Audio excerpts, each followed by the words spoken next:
நம்ம நேரடியாக ஆண்டவருடைய வார்த்தைக்கு நேராய் நாம் கடந்து போகலாம். கடந்த நாட்களிலே இந்த வார்த்தைக்காக ஆண்டவருடைய சமூகத்திலே நான் ஜெபித்த போது ஆண்டவர் என் இருதயத்திலே ஒரு வார்த்தையை திரும்ப திரும்ப ஆண்டவர் எனக்கு சொல்லிக்கொண்டே இருந்தார்.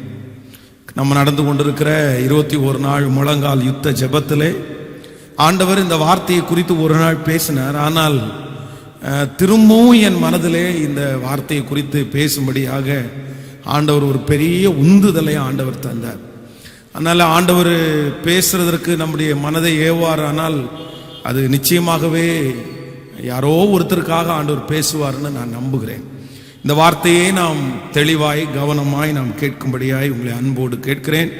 வேதத்தை நாம் எல்லாரும் திறந்து ஒரு சில வசனங்களை நம்ம அப்படியே சேர்ந்து ஒரு 3 வசனங்களை வாசிக்க போகிறோம். முதலாவதாக எபிரேயருக்கு எழுதின நிருபம் 12வது அதிகாரத்திலே 1வது வசனத்தை நாம் எல்லாரும் சேர்ந்து நம்ம வாசிக்க போகிறோம்.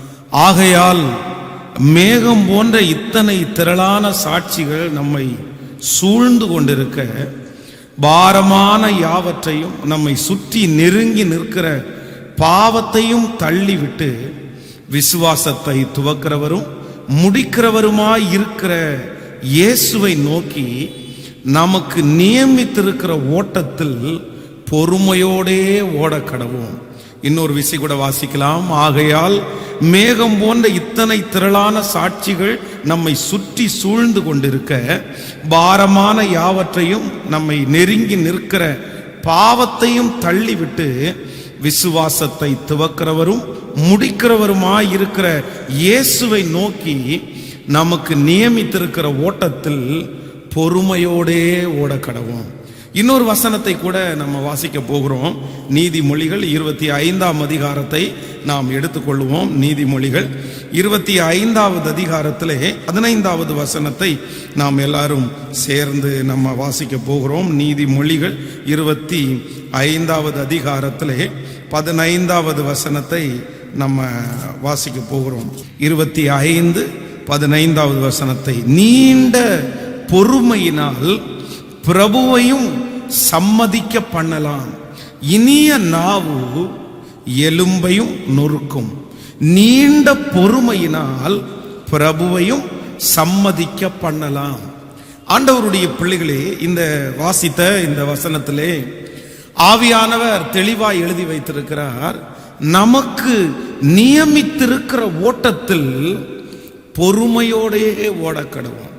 அப்போ இந்த உலகத்திலே வாழ்கிற நாம ஆண்டவர் நம்ம எல்லாருமே ஒரு பொறுமை உள்ளவர்களாக மாற வேண்டும் என்று ஆண்டவர் நம்மிடத்தில் எதிர்பார்க்கிறார்.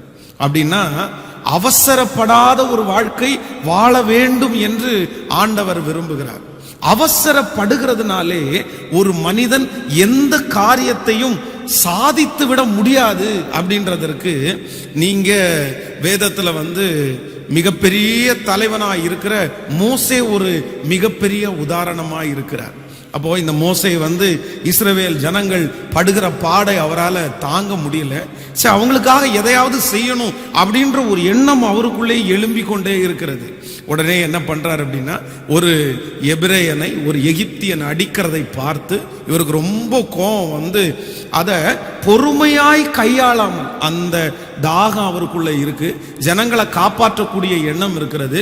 ஆனா அதை பொறுமையா கையாளாம ரொம்ப அவசரப்பட்டு அந்த எகிப்தியனை அந்த இடத்திலே அடித்து கொன்று யாருக்கும் தெரியக்கூடாது அப்படின்னு மணல்ல அப்படியே புதைத்து போட்டு விட்டான். அப்போ அவன் என்ன நினைச்சான் அப்படின்னா, யாருமே கண்டுபிடிக்க மாட்டாங்க, நம்ம இந்த காரியத்திற்காக தானே செய்யறோம், நல்ல காரியத்திற்காக. இப்படி பலவிதமான காரியங்கள் அவருடைய மனதில் ஓடினாலும் வேதம் சொல்கிறது, அந்த அவசரத்தின் விளைவாக அந்த இடங்களிலிருந்து அவர் துரத்தப்பட்டு 40 ஆண்டுகள் வனாந்தரத்திலே அவர் இருக்க வேண்டிய சூழ்நிலையிலே தள்ளப்பட்டார். அப்போ அவசரத்தினால ஒரு காரியத்தை ஆண்டவருடைய பிள்ளைகள் மாற்ற முடியாது. அவசரத்தினால ஒரு காரியத்தை ஆண்டவருடைய பிள்ளைகள் உருவாக்கி விட முடியாது. சோ மிக அவசியமான ஒன்று பொறுமை. அதான் உலகத்துல இருக்கிற மனிதர்கள் கூட சொல்லுவார்கள், பொறுமை கடலிலும் பெரியது. ஒரு மனிதன் பொறுமை உள்ளவனாய் இருப்பானேயானால் அது கடலை விட மிக பெருமையானதுதான், பெரியதுதான் இந்த பொறுமை. பொறுமை இல்லாமல் வாழ்க்கையிலே இழந்து போனவர்கள் நிறைய பேர் இருக்கிறார்கள். வேதத்திலே நம்ம பல மனிதர்களை நம்ம வாசிக்க முடியும். அவர்கள் பொறுமை இல்லாததினாலே, அப்படின்னா தங்களுடைய அவசரத்தினாலே அவர்கள் பட்ட பாடுகளை குறித்து நம்ம பார்க்க முடியும். நீங்கள் ஏசாவை குறித்து வேதத்தில் வாசிப்பீர்களே ஆனால் அவருக்கு ரொம்ப பசிக்குது. அப்ப அந்த நேரத்தில் தன்னுடைய சகோதரன் கூழ் சமைத்து கொண்டிருந்தான். இவனுடைய பசி தாங்க முடியாம எனக்கு அதுல கொஞ்சம் கூழ் கொடுக்க முடியுமா அப்படின்னு கேட்கிறாரு. உடனே யாக்கோபு சொல்றாரு, நான் கூழ் தரேன், ஆனா உன்னுடைய சேஷ்டபுத்திர பாகத்தை எனக்கு தர முடியுமா அப்படின்னு கேட்கிறாரு. உடனே அவர் சொல்றாரு, ஆமா, என்னுடைய நானே பசியினால நான் சாக போறேன், எனக்கு எதுக்கு அந்த சேஷ்டபுத்திர பாகம் அப்படின்னு அவசரப்பட்டு, சேஷ்டபுத்திர பாகத்தினுடைய மதிப்பு அவருக்கு தெரியுமோ தெரியாதோ, ஆனால் அவசரப்பட்டு யாக்கோபுனிடத்துல ஒரு கமிட்மெண்ட் பண்றாரு. நான் அதை தந்துடுறேன், எங்க அப்பாவுடைய ஆசீர்வாதம், எக்ஸ்ட்ரா வருகிற ஆசீர்வாதத்தை நான் உனக்கு தந்துடுறேன் அப்படின்னு சொல்லி அவர் கமிட் பண்றாரு. ஆரம்பத்திலே அவருக்கு ஒன்றும் தெரியவில்லை, தான் அவசரப்பட்டதை குறித்து அவர் வருத்தப்படல. ஆனால் அவருடைய வாழ்நாளுடைய முடிவிலே, அந்த கடைசி நேரத்திலே தான் அவசரப்பட்டதை நினைத்து மிகவும் வருத்தப்படுகிறார். நான் இப்படி போய் அவசரப்பட்டுட்டேனே, நான் அவசரப்படாம இருந்திருக்கலாமே, அந்த ஒரு நேரத்தினுடைய ஆகாரத்திற்காக நான் இந்த மாதிரி என்னுடைய சேஷ்டபுத்திர பாகத்தை நான் இழந்து விட்டேனே என்று வருத்தப்படுவார்கள். அப்போ ஒன்று நினைத்துக் கொள்ளுங்கள், நீங்கள் அவசரப்படுகிற காரியம் இப்போ உங்களுக்கு தெரியாது, அது உங்களுக்கு சாதாரணமாக தெரியும், அது சாதாரணமான இளைப்பாய் தெரியும். ஆனால் சில காரியங்கள் அவசரப்பட்டு நீங்கள் எடுக்கிற முடிவுகள், நீங்கள் அவசரப்பட்டு செய்கிற காரியங்கள் பின்னாடி நாட்கள்ல உங்களுக்கு ஒரு பெரிய பாதிப்பை கொண்டு வரும். அதான் சில அவசரப்பட்டு செய்கிற காரியத்தை யாராலையுமே மாற்ற முடியாததாய் மாறிவிடும். அதற்காக பணத்தை செலவு செய்யலாம், அதற்காக நபர்களை ஆதாயப்படுத்தலாம், அதற்காக நான் தப்பு பண்ணிட்டேன்னு உணரலாம், ரட்சிக்கப்படலாம், ஜெபிக்கலாம். ஆனால் சில காரியத்திற்கு சில தேவனுடைய பிள்ளைகள் நீங்கள் அவசரப்படுவீர்களே ஆனால் அதன் நிமித்தம் வருகிற ஆபத்தை, அதன் நிமித்தம் வருகிற தீமைகளை கண்டிப்பாக நான் சொல்லுகிறேன், அந்த தீமைகளை யாராலும் மாற்றவே முடியாத மாதிரி இருக்கும். அது அவ்வளவுதான். இந்த காரியத்தை குறித்து நீ இப்படி அவசரப்பட்டுட்ட, இனி மரணம் வரைக்கும், இந்த உலகத்தில் இருக்கிற வரைக்கும் அந்த ஒரு நாள் அவசரப்பட்டதுனால, அந்த ஒரு நாள் நீங்கள் அந்த தவறை செய்ததுனால, அதற்காக காலம் முழுவதும் அது மாற்ற முடியாத ஒன்றாய் சிலருடைய வாழ்க்கையிலே மாறி போய்விடும். அதனால இன்றைக்கு இந்த ஆராதனையிலே, இந்த ஜெபத்திலே ஆண்டவர் நம்மோடு பேசுகிறது என்ன அப்படின்னா, பொறுமையாயிருங்கள். ஆண்டவரே, எல்லாவற்றிலும் எனக்கு பொறுமையை தாரும், என் குடும்பத்தில் எனக்கு பொறுமையை தாரும், என் பிரச்சனையிலே எனக்கு பொறுமையை தாரும், என் வளர்ச்சியிலே எனக்கு பொறுமையை தாரும். அப்படி பொறுமையோடு நீங்கள் இருப்பீர்களே ஆனால் நிச்சயமாய் ஒரு பெரிய மகிமையை ஆண்டவர் உங்களுக்காக செய்வேன் என்று கர்த்தர் வாக்கு கொடுக்கிறார். பொறுமையா இருக்கிற ஒவ்வொரு மனிதனுடைய வாழ்க்கையிலையும் ஆண்டவரே இறங்கி கிரியை செய்வார். நீங்கள் தாவீதுனுடைய வாழ்க்கையை எடுத்து வேதத்திலே வாசிப்பீர்களே ஆனால் தாவீதுனுடைய வாழ்க்கையிலே பயங்கரமான ஒரு சூழ்நிலைகள் வருகிறது. சவுல் ராஜா அவனுக்கு எதிராய் நின்று அவனை துரத்தி அதன் மூலமாய் தாவீது ராஜா பல பாடுகளை அனுபவிக்கிறார். ஆனால் எத்தனையோ ஜனங்கள், எத்தனையோ அவனுடைய கூட்டாளிகள் அவனை அவசரப்படுத்தி கொண்டே இருக்கிறார்கள். ராஜா, நீங்க இப்ப பழி வாங்கலன்னா எப்ப நீங்க பழி வாங்க போறீங்க? இப்ப நீங்க அவங்களுக்கு விரோதமா எழும்பலன்னா எப்ப நீங்க விரோதமா எழும்ப போறீங்க? இது கர்த்தராகவே உங்க கையில கொடுத்திருக்கிறாரு. ஆண்டவரே உங்களுக்காக யுத்தம் பண்ணுகிறாரு. ஆண்டவர் தான் உங்க கையில கொண்டு வந்து சேர்த்துட்டாரு. நீங்க உடனே கிரியை செஞ்சிருங்க, நீங்க உடனே காரியத்தை பண்ணுங்க அப்படின்னு எத்தனையோ பேர் அவனை உந்தி தள்ளினதற்கு பிற்பாடு கூட வேதம் சொல்லுகிறது, தாவீது பொறுமையோட காத்திருந்தான். சவுல் விஷயத்திலே தாவீது அளவிற்கு வேறு யாரானாலும் பொறுமையா இருந்திருக்கவே முடியாது. ஒருத்தராலும் பொறுமையாய் இருந்திருக்க முடியாது. தன் கையிலே அதிகாரம் இருக்கிறது, தன் கையிலே பலம் இருக்கிறது, தன் கையிலே ஆட்கள் இருக்கிறார்கள், தன் கையிலே ஆண்டவர் தனக்கு துணையாய் இருக்கிறார். இப்படி சொல்ல போகுமே ஆனால் தாவீதிற்கு எல்லா குவாலிட்டியுமே இருந்தாலும் அவன் அவசரப்படவே இல்லை. பொறுமையா இருப்போம், கர்த்தரே செய்யட்டும். இன்றைக்கு ஜெபத்தில் இருக்கிற ஆண்டவருடைய பிள்ளைகளை, உங்களை யார் வேண்டும் என்றாலும் உங்களை அவசரப்படுத்தலாம். உங்களுடைய சொந்தங்கள் உங்களை அவசரப்படுத்தலாம். அவசரப்படுத்துகிறது போல உங்களுக்கு சகல காரியமும் உங்களுக்கு இருக்கலாம். உங்களுடைய எதிரி உங்களுடைய காரியத்திலே உங்களுக்கு அந்த காரியங்களை செய்வதற்கு திறமைகள், அந்த காரியங்களை செய்வதற்கு பணங்கள், அந்த காரியங்களை செய்வதற்கு உங்களுக்கு உரிமைகள் எல்லாமே உங்களுடைய கரங்களிலே ஒருவேளை இருக்கலாம். உங்களை சுற்றி இருக்கிற பலர் உங்களை அவசரப்படுத்தி கொண்டே இருக்கலாம். ஆனால் ஆண்டவர் இன்றைக்கு வாக்கு கொடுக்கிறார், இல்லை இல்லை, நீங்கள் பொறுமையோட இருங்க, கர்த்தருடைய கரத்துல கொடுத்துட்டு இருங்க. ஒரு நாள் வெகு சீக்கிரமாய் வரும், அன்றைக்கு கர்த்தரே உங்களுக்காக அதை செய்வாய். பொறுமையோட இருக்கிற ஒரு தேவனுடைய பிள்ளைக்கு ஆண்டவர் செய்யாம போகவே மாட்டார். அது உங்களுடைய எதிரிக்கு முன்பாக ஆண்டவர் உங்களுக்கு அந்த காரியத்தை செய்வார். உங்க குடும்பத்தில் அந்த காரியத்தை கர்த்தர் செய்வார். கணவனாருக்கு முன்பாக அந்த காரியத்தை நீங்கள் பொறுமையா இருக்கிறதுனாலே கர்த்தர் செய்வார். கர்த்தர் செய்வார். பொறுமையோடு இருக்கிற ஒவ்வொரு தேவனுடைய பிள்ளைக்கும் ஆண்டவர் உதவி செய்ய வல்லவராயிருக்கிறார். ஆனால் நீங்கள் சவுல் ராஜாவுடைய வாழ்க்கையிலே வேதத்தில் எடுத்து வாசிப்பீர்களே, ஆனால் ரொம்ப கொடுமையா இருக்கும். அப்படின்னா இவன் சவுல் என்று சொன்னாலே அவசரம் அப்படின்றதுதான் அவனுடைய வாழ்க்கை. நான் சொல்றேன், சவுல் ராஜா கெட்டு போனது, சவுல் ராஜா தன்னுடைய ராஜ்யத்தினுடைய மேன்மையை இழந்ததற்கு வேறு எதுவுமே காரணம் இல்ல, அவனுடைய அவசரம் தான் காரணம் என்று நம்புகிறேன். அவனுடைய அவசரம் முதலிலே எங்கே ஆரம்பிக்கிறது என்றால், வேதத்தில் நீங்கள் வாசிக்கும் போது சவுல் கொன்றது 1000, தாவீது கொன்றது 10000 என்று அவர்கள் முறையாய் பாடினார்கள். சரி, ஓகே, அந்த விஷயத்துல அவனுடைய அவசரத்தை பாருங்க. எனக்கு 1000 கொடுத்தார்கள், அவனுக்கு 10000 கொடுத்தாங்க.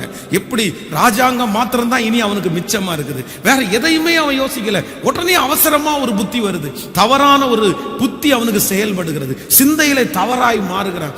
அவளை என்னை இனி மதிக்க மாட்டாங்க, இவனை தான் தூக்கி தலையில வச்சுக்குவாங்க, இவன் அடுத்து ராஜாவாயிட்டானா, என்ன கொன்னுட்டானா, என்னுடைய ராஜ்ய பதவியை பிடுங்கிட்டானா, இப்படி அவசரமாய் எடுத்த அந்த யோசனையின் நிமித்தமாய் வந்த முடிவு அவனை ராஜ பதவியிலிருந்து தூக்கிருச்சு. அது மட்டுமல்ல, சவுல் ராஜாவினுடைய அவசரத்தை குறித்து நீங்கள் வேதத்தில் வாசிப்பீர்கள் என்றால், இன்னும் ஒரு இடத்துல சொல்லுகிறது, இந்த சவுல் ராஜா சாமுவேல் அவரிடத்துல சொல்லிட்டு போவாரு, நீ இந்த மாதிரி பொறுமையா இரு, நான் வர்றேன், நான் 7 நாளைக்குள்ள உன்னை நான் சந்திப்பேன், நான் வந்ததற்கு பிறகு பலி செலுத்தி அதற்கு பிறகு யுத்தத்தை ஆரம்பிக்கலாம் அப்படின்னு சொல்லிட்டு போயிடுவாரு. ஆனா சூழ்நிலை எல்லாம் மோசமா இருக்கும். அங்க இருக்கிற எல்லாருமே சவுல் ராஜாவை அவசரப்படுத்துவாங்க. இல்ல ஐயா, நீங்க செய்யுங்க, நீங்க பண்ணுங்க.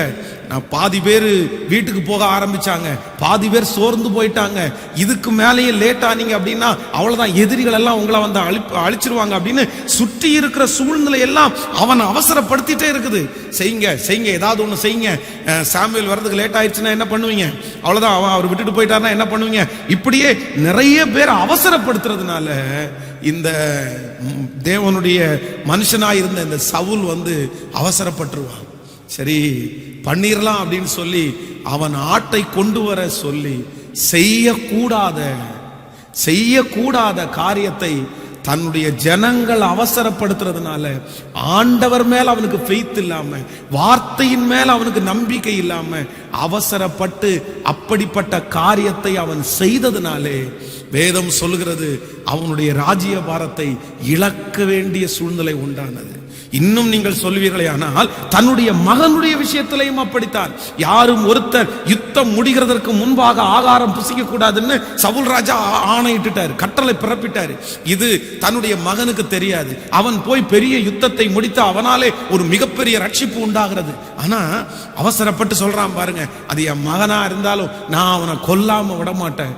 அப்போ இந்த சவுலுடைய அவசரம் என்கிற ஒன்று அவனுடைய வாழ்க்கையிலே இருக்கிற ராஜ பதவியை அவனை விட்டு எடுத்து விட்டது. என்னை கேட்கிற அன்பு தேவனுடைய பிள்ளையே, இந்த வார்த்தையை ஆண்டவர் யாருக்காக சொல்லுகிறார் என்று தெரியல. ஆனால் என்னுடைய ஊழியத்தில் நான் கண்டிருக்கிறேன், என்னுடைய ஊழியத்தில் கண்ணார பார்த்துட்டு இருக்கிறேன். சிலருடைய வாழ்க்கையை என் கண்களிலே பார்க்கிறேன். அவர்கள் கெட்டு போனது அவர்களுக்கு வேற எந்த காரியத்தினாலும் அல்ல, அவர்களுக்கு திறமைகள் இருந்தது, அவர்களுக்கு நிறைய அபிஷேகம் இருந்தது. அவர்கள் ஒரு நல்ல ஜெப வீரர்களா இருந்தார்கள். இப்படி அவர்களுக்கு சொல்ல போனால் எல்லாமே அவர்களுக்கு இருந்தது. ஆனால் யாருடைய சொற்பேச்சும் கேட்காமல், யாரிடத்திலுமே டிஸ்கஸ் பண்ணாம, அதற்காக பொறுமையோடு காத்திருக்காம, அந்த காரியத்தை ஜெபத்தோட செய்யாம, அவசரப்பட்டு அவர்கள் எடுத்த முடிவு, அவசரப்பட்டு அவர்கள் செய்கிற காரியத்தினாலே இன்றைக்கு நாள்தோறும் தீமையை அனுபவித்துக் கொண்டிருக்கிறார்கள்.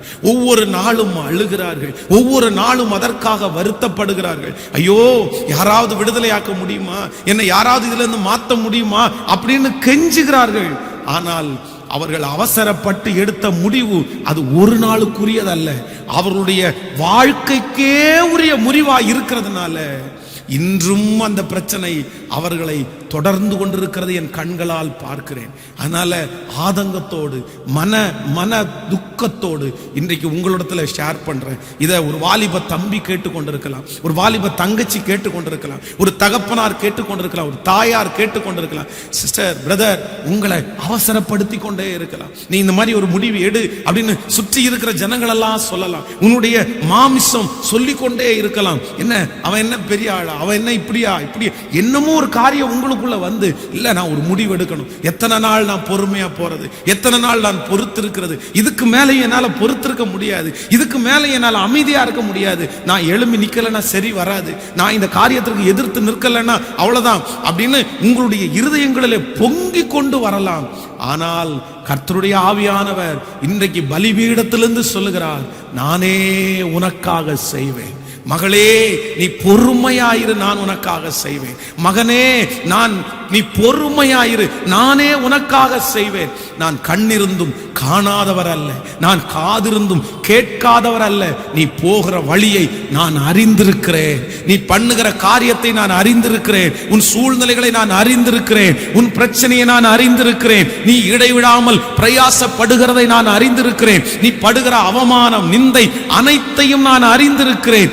பொறுமையாயிரு, பொறுமையாயிரு, நானே உனக்காக செய்து முடிப்பேன், நானே உனக்காக செய்வேன் என்று கர்த்தர் வாக்கு கொடுக்கிறார். சோ இந்த செய்தியிலே இருக்கிற ஒவ்வொருத்தரும் இந்த ஞாயிற்றுக்கிழமை ஆராதனையிலே கர்த்தர் சமூகத்திலே நீங்கள் ஒவ்வொருத்தரும் வீடுகளிலேயும் இல்லை வேலை ஸ்தலங்களிலும் உட்கார்ந்து இந்த ஆராதனையிலே கலந்து கொண்டிருப்பீர்கள். உங்கள் மனம் அப்படியே ஜெபித்து கொண்டே இருக்கட்டும். இந்த செய்தியை கேட்கிற இன்று மட்டுமல்ல, இந்த செய்தியை கேட்கிற ஒரு வாரத்திற்கு மட்டுமல்ல, இந்த செய்தியை கேட்கிற ஒரு மாதத்திற்கு மட்டுமல்ல, ராஜா நீர் இரக்கம் செய்யும் வரை, நீர் அற்புதம் செய்யும் வரை, ஆண்டவரே எனக்கு ஒன்று தாரும், நீர் அந்த காரியத்தை செய்து முடிக்கிற வரை எனக்கு பொறுமையை தாரும் என்று ஆண்டவரிடத்தில் ஜெபத்தோட கேளுங்க, ஜெபத்தோட கேளுங்க. அந்த பொறுமை உங்களுக்கு பெரிய ஆசீர்வாதத்தை உண்டு பண்ணும். கைகளை உயர்த்தி ஒரு ஹல்லேலூயா சொல்லுங்கள், கரங்களை அசைத்து ஒரு ஹல்லேலூயா. இந்த வார்த்தையை நான் ஜெபித்துக் கொண்டிருக்கும் போது ஒரு 2 காரியத்தை ஆண்டவர் என்னுடைய இருதயத்திலே ஞாபகப்படுத்தினார். அப்படி என்றால் இந்த அவசரம் என்கிற ஒன்றை பிசாசு நிறைய பேருக்குள்ளே கொண்டு வருகிறான். இந்த சத்துரு ஒரு மனிதனுடைய வாழ்க்கையிலே கொண்டு வருகிற 2 அவசரங்கள், அதை குறித்து தான் இன்றைக்கு நான் உங்களுக்கு செய்தியை கொடுக்க போகிறேன். நன்றாய் கவனித்துக் கொள்ளுங்கள். ஆண்டவர் சில நேரங்களிலே நம்மை துரிதப்படுத்துவார், நம்மை உந்தி தள்ளுவார், நமக்குள்ள ஒரு எழுப்புதலை கொடுப்பார், அது வேறு. ஆனால் சத்துருனுடைய ஒரு மிகப்பெரிய தந்திரம் என்ன அப்படின்னா, ஒரு மனிதனை அவசரப்படுத்தி அவனை யோசிக்கவே விடாமல், அவசரமா இருக்கும்போது நீங்க யோசனை பண்ணவே முடியாது, அவசரமா இருக்கும்போது ஒரு நல்ல முடிவை உங்களாலே எடுக்கவே முடியாது, அவசரப்படும் போது நீங்கள் ஒரு நல்ல வார்த்தையை பேசவே முடியாது. சோ அதை தன்னுடைய கையிலே வைத்து கொண்டு சத்ருவாகிய சாத்தான் நிறைய பேரை அவசரப்படுத்துறான். அவங்க அந்த அவசரத்துல மாட்டிக்கிறாங்க. அப்போ பிசாசு கொண்டு வருகிற 2 விதமான அவசரங்கள். இந்த காரியத்துல ஆண்டவருடைய பிள்ளைங்க ரொம்ப கவனமா இருக்கணும். இதுல இந்த 2 விஷயத்துல தேவ பிள்ளைகள் அவசரமே படக்கூடாது என்று வேதம் நமக்கு தெளிவாய் சொல்லுகிறது. அந்த 2 காரியத்தையும் உங்களுக்கு சொல்லி உங்களுக்காக ஜெபிக்க போகிறேன். எடுத்துக்கொள்ளலாம். ஆதியாகமத்தை நாம் எடுத்துக்கொள்ளுவோம். 3ஆம் அதிகாரத்திலே 2வது வசனத்திலிருந்து நம்ம வாசிக்க போகிறோம். ஆதியாகமம், ஸ்தோத்திரம், எல்லாரும் எடுத்துக்கொள்ளலாம். ஆதியாகமம் 3வது அதிகாரத்தை எடுத்துக்கொள்வோம். ஆதியாகமம் 3வது அதிகாரத்திலே 2வது 2வது வசனத்திலிருந்து வாசிக்கலாமா? ஸ்திரீ சர்ப்பத்தை பார்த்து, நாங்கள் தோட்டத்தில் உள்ள விருட்சங்களின் கனிகளை புசிக்கலாம், ஆனாலும் தோட்டத்தின் நடுவில் இருக்கிற விருட்சத்தின் கனியை குறித்து தேவன் நீங்கள் சாகாதபடிக்கு அதை புசிக்கவும் அதை தொடவும் வேண்டாம் என்று சொன்னார். அப்பொழுது சர்ப்பம் ஸ்திரீயை நோக்கி, நீங்கள் சாகவே சாவதில்லை, நீங்கள் இதை புசிக்கும் நாளிலே உங்கள் கண்கள் திறக்கப்படும் என்றும் நீங்கள் நன்மை தீமை அறிந்து தேவர்களைப் போல இருப்பீர்கள் என்றும் தேவன் அறிவார் என்றது. அப்பொழுது ஸ்திரீயானவள் அந்த விருட்சம் புசிப்புக்கு நல்லதும் பார்வைக்கு இன்பமும் புத்தியை தெளிவிக்கிறதுமாய் இருக்கிறது என்று கண்டு அதன் கனியை பறித்து புசித்து தன் புருஷனுக்கு கொடுத்தாள், அவனும் பூசித்தான். நன்றாய் கவனிங்கள் ஆண்டவருடைய பிள்ளைகளே, இந்த இடத்திலே வேதம் நமக்கு, இந்த வேத பகுதி நம்ம எல்லாருக்கும் தெரிந்த பகுதி. அப்படின்னா ஆண்டவர் ஆதாமையும் ஏவாளையும் அங்கே ஏதேன் தோட்டத்திலே கொண்டு போய் வைக்கிறார். ஏதேன் தோட்டத்திலே கொண்டு போய் வைக்கும் போது இவர்களை எப்படியாவது விழத்தள்ள வேண்டும் என்று பிசாசு முயற்சி எடுத்து, அவனுக்கு கிடைக்காத மேன்மை ஜனங்களுக்கு கிடைக்க கூடாது, மனுஷங்களுக்கு கிடைக்க கூடாது அப்படின்னு நினைச்சு இப்பொழுது இந்த ஆதாமையும் ஏவாளையும் வஞ்சிக்கிறார்கள். ஆதாம் ஏவாளுக்கு ஆண்டவர் ஏற்கனவே ஒரு ஆசீர்வாதத்தை கொடுத்திருக்கிறார். ஆண்டவர் ஒவ்வொன்றையும் அவர்களுக்கு நேர்த்தியாய் செய்து கொண்டு வருகிறார். அவர்களுக்கு ஆகாரம் இருக்கிறது, காலையிலே குளிர்ச்சியான வேளையிலே ஆண்டவர் உலாவுகிறார், எல்லாமே நன்றாய் இருக்கிறது, அவர்களுக்கு எல்லாம் கரெக்டா போயிட்டு இருக்குது. ஆனா இந்த பிசாசு உள்ளே புகுந்து சொல்லுகிற முதல் வார்த்தை என்ன அப்படின்னா, நீங்கள் இந்த கனியை புசிக்கும் நாளிலே தேவர்களை போல் ஆவீர்கள். அதனாலதான் அதை அறிஞ்சிட்டு தான் ஆண்டவர் உங்களுக்கு அதை காமிக்கல. நீங்க ஒரு பெரிய ஆள் ஆக போறீங்க, நீங்க ஒரு பெரிய லெவல்ல போக வேண்டிய ஆளு, ஆனா நீங்க இங்க உட்கார்ந்து இருக்கிறீங்க. நீங்க இந்த கனியை மட்டும் புசித்தீர்களே ஆனால் நீங்க என்ன பண்ணுவீங்கன்னா, இம்மீடியட்டா உடனே அந்த காலம் வர்றதற்கு முன்னாடியே, ஆண்டவர் கொடுக்கிறதுக்கு முன்னாடியே அந்த ஆசீர்வாதத்தை சுதந்தரிக்கலாம் என்று பிசாசு சொல்லுகிறான். கவனிங்க, நம்பர் 1, முதலாவது பிசாசு ஒரு தேவனுடைய பிள்ளையினுடைய வாழ்க்கையிலே கொண்டு வருகிற முதல் அவசரம் என்ன அப்படின்னா, காலத்திற்கு முன்னே அவசரப்படுத்துகிறவன் தான் பிசாசு. அதற்கு அதான் ஆண்டவருடைய வார்த்தை சொல்கிறது, அதன் காலத்திலே நேர்த்தியாய் செய்கிறவர் கர்த்தர், அந்த ஏற்ற காலத்திலே செய்கிறவர். ஆனா காலத்திற்கு முன்பாக அவசரப்படுத்துகிறவன் தான் சத்துரு. வாலிப தம்பிங்க தங்கச்சிங்க இதுல ரொம்ப கவனமா இருக்கணும். ஒரு வயசுல, இந்த வயதுல திருமணம் அப்படி என்று ஆண்டவர் உங்களுக்கு வைத்திருக்கிறார். அந்த வயதுல தான் நீங்க திருமணம், இந்த வயசுல தான் ஒரு பொண்ணை நீங்க நேசிக்கணும், இந்த வயசுல தான் ஒரு பொண்ணுகிட்ட நீங்க பேசணும் அப்படின்னு ஒன்று இருக்கிறது. அந்த வயது வரைக்கும் நீங்கள் காத்திருந்து அந்த வயதிலே பெற்றுக்கொள்வதுதான் உங்களுக்கு லாங் லைஃப். உங்களுடைய மரணம் வரைக்கும் அந்த ஆசீர்வாதம் உங்களை தொடரும். ஆனா இன்னைக்கு இருக்கிற உலகம் என்ன அப்படின்னா, மோசமான ஒரு உலகம், ரொம்ப கஷ்டமான ஒரு உலகம். காலத்திற்கு முன்னாடியே அவசரம், நாட்களுக்கு முன்னாடியே அவசரம். அந்த காரியத்தை ஆண்டவராய் தருவதற்கு முன்பாகவே அவசரப்படுகிற ஒரு வாழ்க்கை. என்ன, ரொம்ப கவனமா இருங்க. காலத்திற்கு முன்னாடி அவசரப்படாதீங்க. படிக்க வேண்டிய காலத்துல படிக்கணும் பிரதர், வேலை செய்ய வேண்டிய நாட்களில் வேலை செய்யணும். இப்போ உங்களுக்கு என்ன கொடுக்கிறது? இப்பொழுது ஒரு பெண்ணை காதலிப்பதற்கு அது நேரம் அல்ல. இப்பொழுது ஒரு பையனை விரும்புவது அதற்கு நேரம் அல்ல. உங்களுக்கு அதற்கான வயசு இன்னும் வரல, உங்களுக்கு அதற்கான ஞானம் இன்னும் வரல. அந்த காரியத்தை நீங்கள் செய்வீர்களானால் இன்றைக்கு நீங்கள் செலவு பண்ற அந்த பணம் உங்களுடைய வாழ்க்கையில, அது நேரம் உங்களுடைய வாழ்க்கையில் அது வீணாய் போய்விடும்.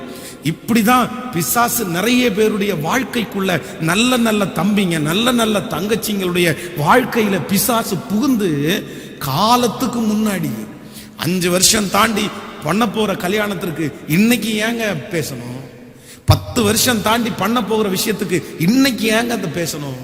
இது ஒரு சத்துருடைய வழி நடத்துதல் என்று உங்களுக்கு ஏன் தெரியாமல் போனது? ரொம்ப கவனமா இருங்க. காலத்திற்கு முன்பாக அவசரப்படுறது உங்க வாழ்க்கையில இருக்கிற மிகப்பெரிய ஆபத்து. கடந்த நாட்களிலே ஒரு குடும்பத்தை சந்தித்தேன். அவர்கள் ஒரு ஹாஸ்பிட்டல்ல வேலை செய்யறாங்க.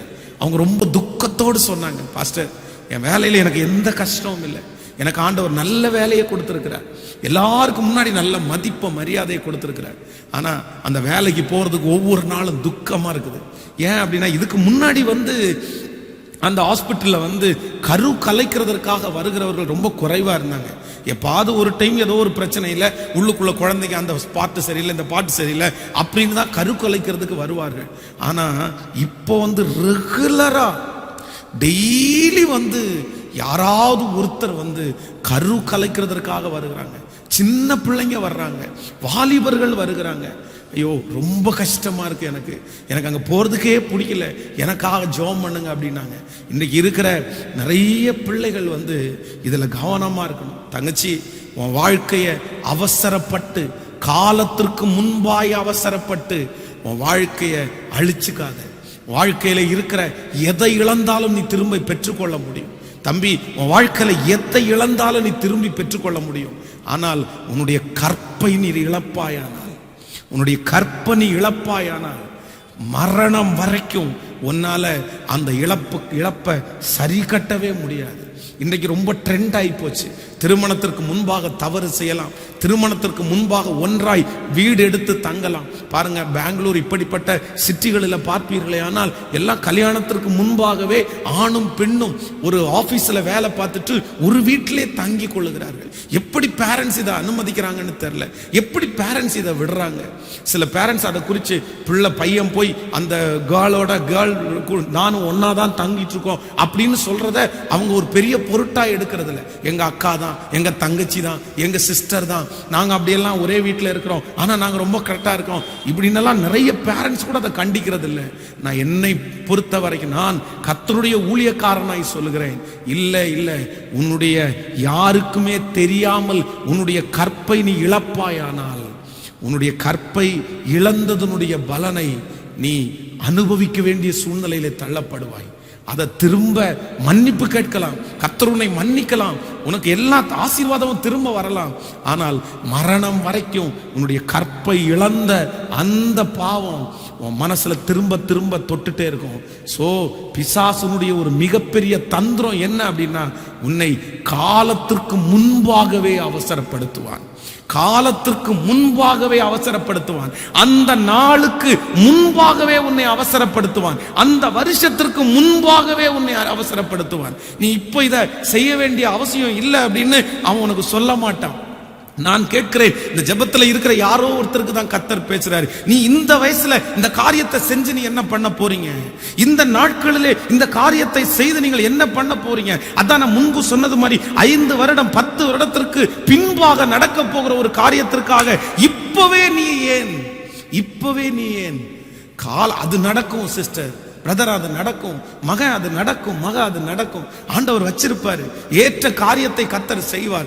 இளம் வயதிலே நீ நுகத்தை தான் சுமக்க வேண்டும், இளம் வயதிலே நீ ஜெபிக்க தான் வேண்டும், இளம் வயதிலே நீ பக்தியாய் தான் வாழ வேண்டும். அதான் வேதம் சொல்லுகிறது, உன் இளம் வயதின் பக்தியையும் நீ வாழ்க்கைப்பட்ட போது உனக்கு இருந்த நேசத்தையும் நான் அறிந்திருக்கிறேன். கர்த்தர் இந்த வருஷத்திலே கர்த்தர் உன்னை வைத்திருக்கிறது.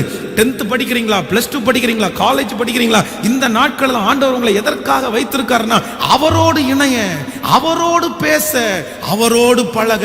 இளம் வயதிலே பக்தியா இருக்க வேண்டிய நாளிலே, வேத புத்தகத்தை சுமக்க வேண்டிய நாளிலே, ஜெபத்திலே உட்கார வேண்டிய அந்த காரியத்தை பிசாசானவன் உங்களுக்கு விரோதமாய் எழும்பி எப்படியாவது உங்களை தவறான விதத்திலே கொண்டு போக வேண்டும் என்று காலத்திற்கு முன்பாகவே உன்னை அவசரப்படுத்தி, உனக்கு ஏதோ ஒரு கமிட்மெண்ட்டை அவன் கொடுத்து, ஏதோ ஒன்றை உன் தலையின் மேல் ஒரு பாரத்தை வைத்து, இதுதான் நீ இதை செய் அப்படின்னு சொல்லி இன்றைக்கே அந்த ஸ்ட்ரெஸ்ஸை, இன்றைக்கே அந்த மன காரியங்களை கொடுக்கும் போது ஒரு தேவனுடைய பிள்ளை சுதாகரித்துக் கொள்ள வேண்டாமா? சுதாகரித்துக் கொள்ள வேண்டாமா? கவனிங்க, ஆண்டவருடைய பிள்ளைகளை, முதல் சத்துருனுடைய முதல் அவசரம் என்ன அப்படின்னா, காலத்திற்கு முன்பாகவே அவசரப்படுத்துவான். நீங்கள் நீதிமொழிகள் 20வது அதிகாரம் 21வது வசனத்தை நீங்கள் வாசிப்பீர்களே ஆனால், நீதிமொழிகள் எடுத்துக்கொள்ளலாம். நீதிமொழிகள் ஸ்தோத்திரம் 20வது அதிகாரத்திலே 21வது வசனத்தை நம்ம வாசிக்கும் போது, ஆரம்பத்திலே 20வது அதிகாரம் 21வது வசனத்தை ஆரம்பத்திலே துரிதமாய் கிடைத்த சுதந்திரம் முடிவிலே ஆசீர்வாதம் பெறாது. ஆரம்பத்திலே துரிதமாய் கிடைத்த அந்த ஆசீர்வாதம் இல்ல, அது ஒரு நல்ல ஒரு பினிஷ்டா இருக்காது. அப்போ ஒன்று நினைத்துக் கொள்ளுங்கள், நீங்க நிறைய பேரு துரிதமாய் ஆசீர்வதிக்கப்பட வேண்டும். ஃபர்ஸ்ட் எடுத்த உடனே இப்பவே எல்லாம் எனக்கு கிடைக்கணும்னு நினைக்கிறாங்க. இல்ல, கர்த்தர் ஏற்ற காலம் என்று ஒன்றை வைத்திருக்கிறார். இது மட்டுமல்ல, நீங்கள் பிரசங்கியின் புஸ்தகம் 7ஆம் அதிகாரத்தை எடுத்துக்கொள்ளுங்கள். பிரசங்கியின் புஸ்தகம் 7ஆம் அதிகாரம் 8வது வசனத்தை வாசிப்பீர்களே ஆனால், ஒரு காரியத்தின் துவக்கத்தை பார்க்கிலும் அதன் முடிவு நல்லது. 8வது அதிகாரம், நீங்கள் பிரசங்கியின் புஸ்தகம் 8ஆம் அதிகாரம் 3வது வசனத்தை நீங்கள் வாசிப்பீர்களே ஆனால், நீ அவர் சமூகத்தை விட்டு விலக துரிதப்படாதே. நீ அவன் சமூகத்தை விட்டு விலக துரிதப்படாதே. பொல்லாத காரியத்தில் பிடிவாதமாய் நில்லாதே. பொல்லாத காரியத்தில் பிடிவாதமாய் நில்லாதே. இன்றைக்கு இருக்கிற இந்த செய்தியை எத்தனை பிள்ளைங்க, எத்தனை வாலிபர்கள் கேட்கிறாங்கன்னு தெரியாது. உங்க அம்மா அப்பாட்ட ஒரு காரியத்தை, எப்பவோ நடக்க வேண்டிய ஒரு காரியத்துல வேதம் சொல்லுகிறது, பிடிவாதமா நில்லாதே, பிடிவாதமாய் நில்லாதே. கடந்த சில ஆண்டுகளுக்கு முன்பாக செய்தித்தாள்களிலே நீங்கள் வாசித்திருப்பீர்கள், ஒரு தாய் வந்து பேட்டி கொடுத்திருந்தாங்க. என்ன பேட்டி கொடுத்திருந்தாங்கன்னா, அவங்க அப்பா இறந்துட்டாரு.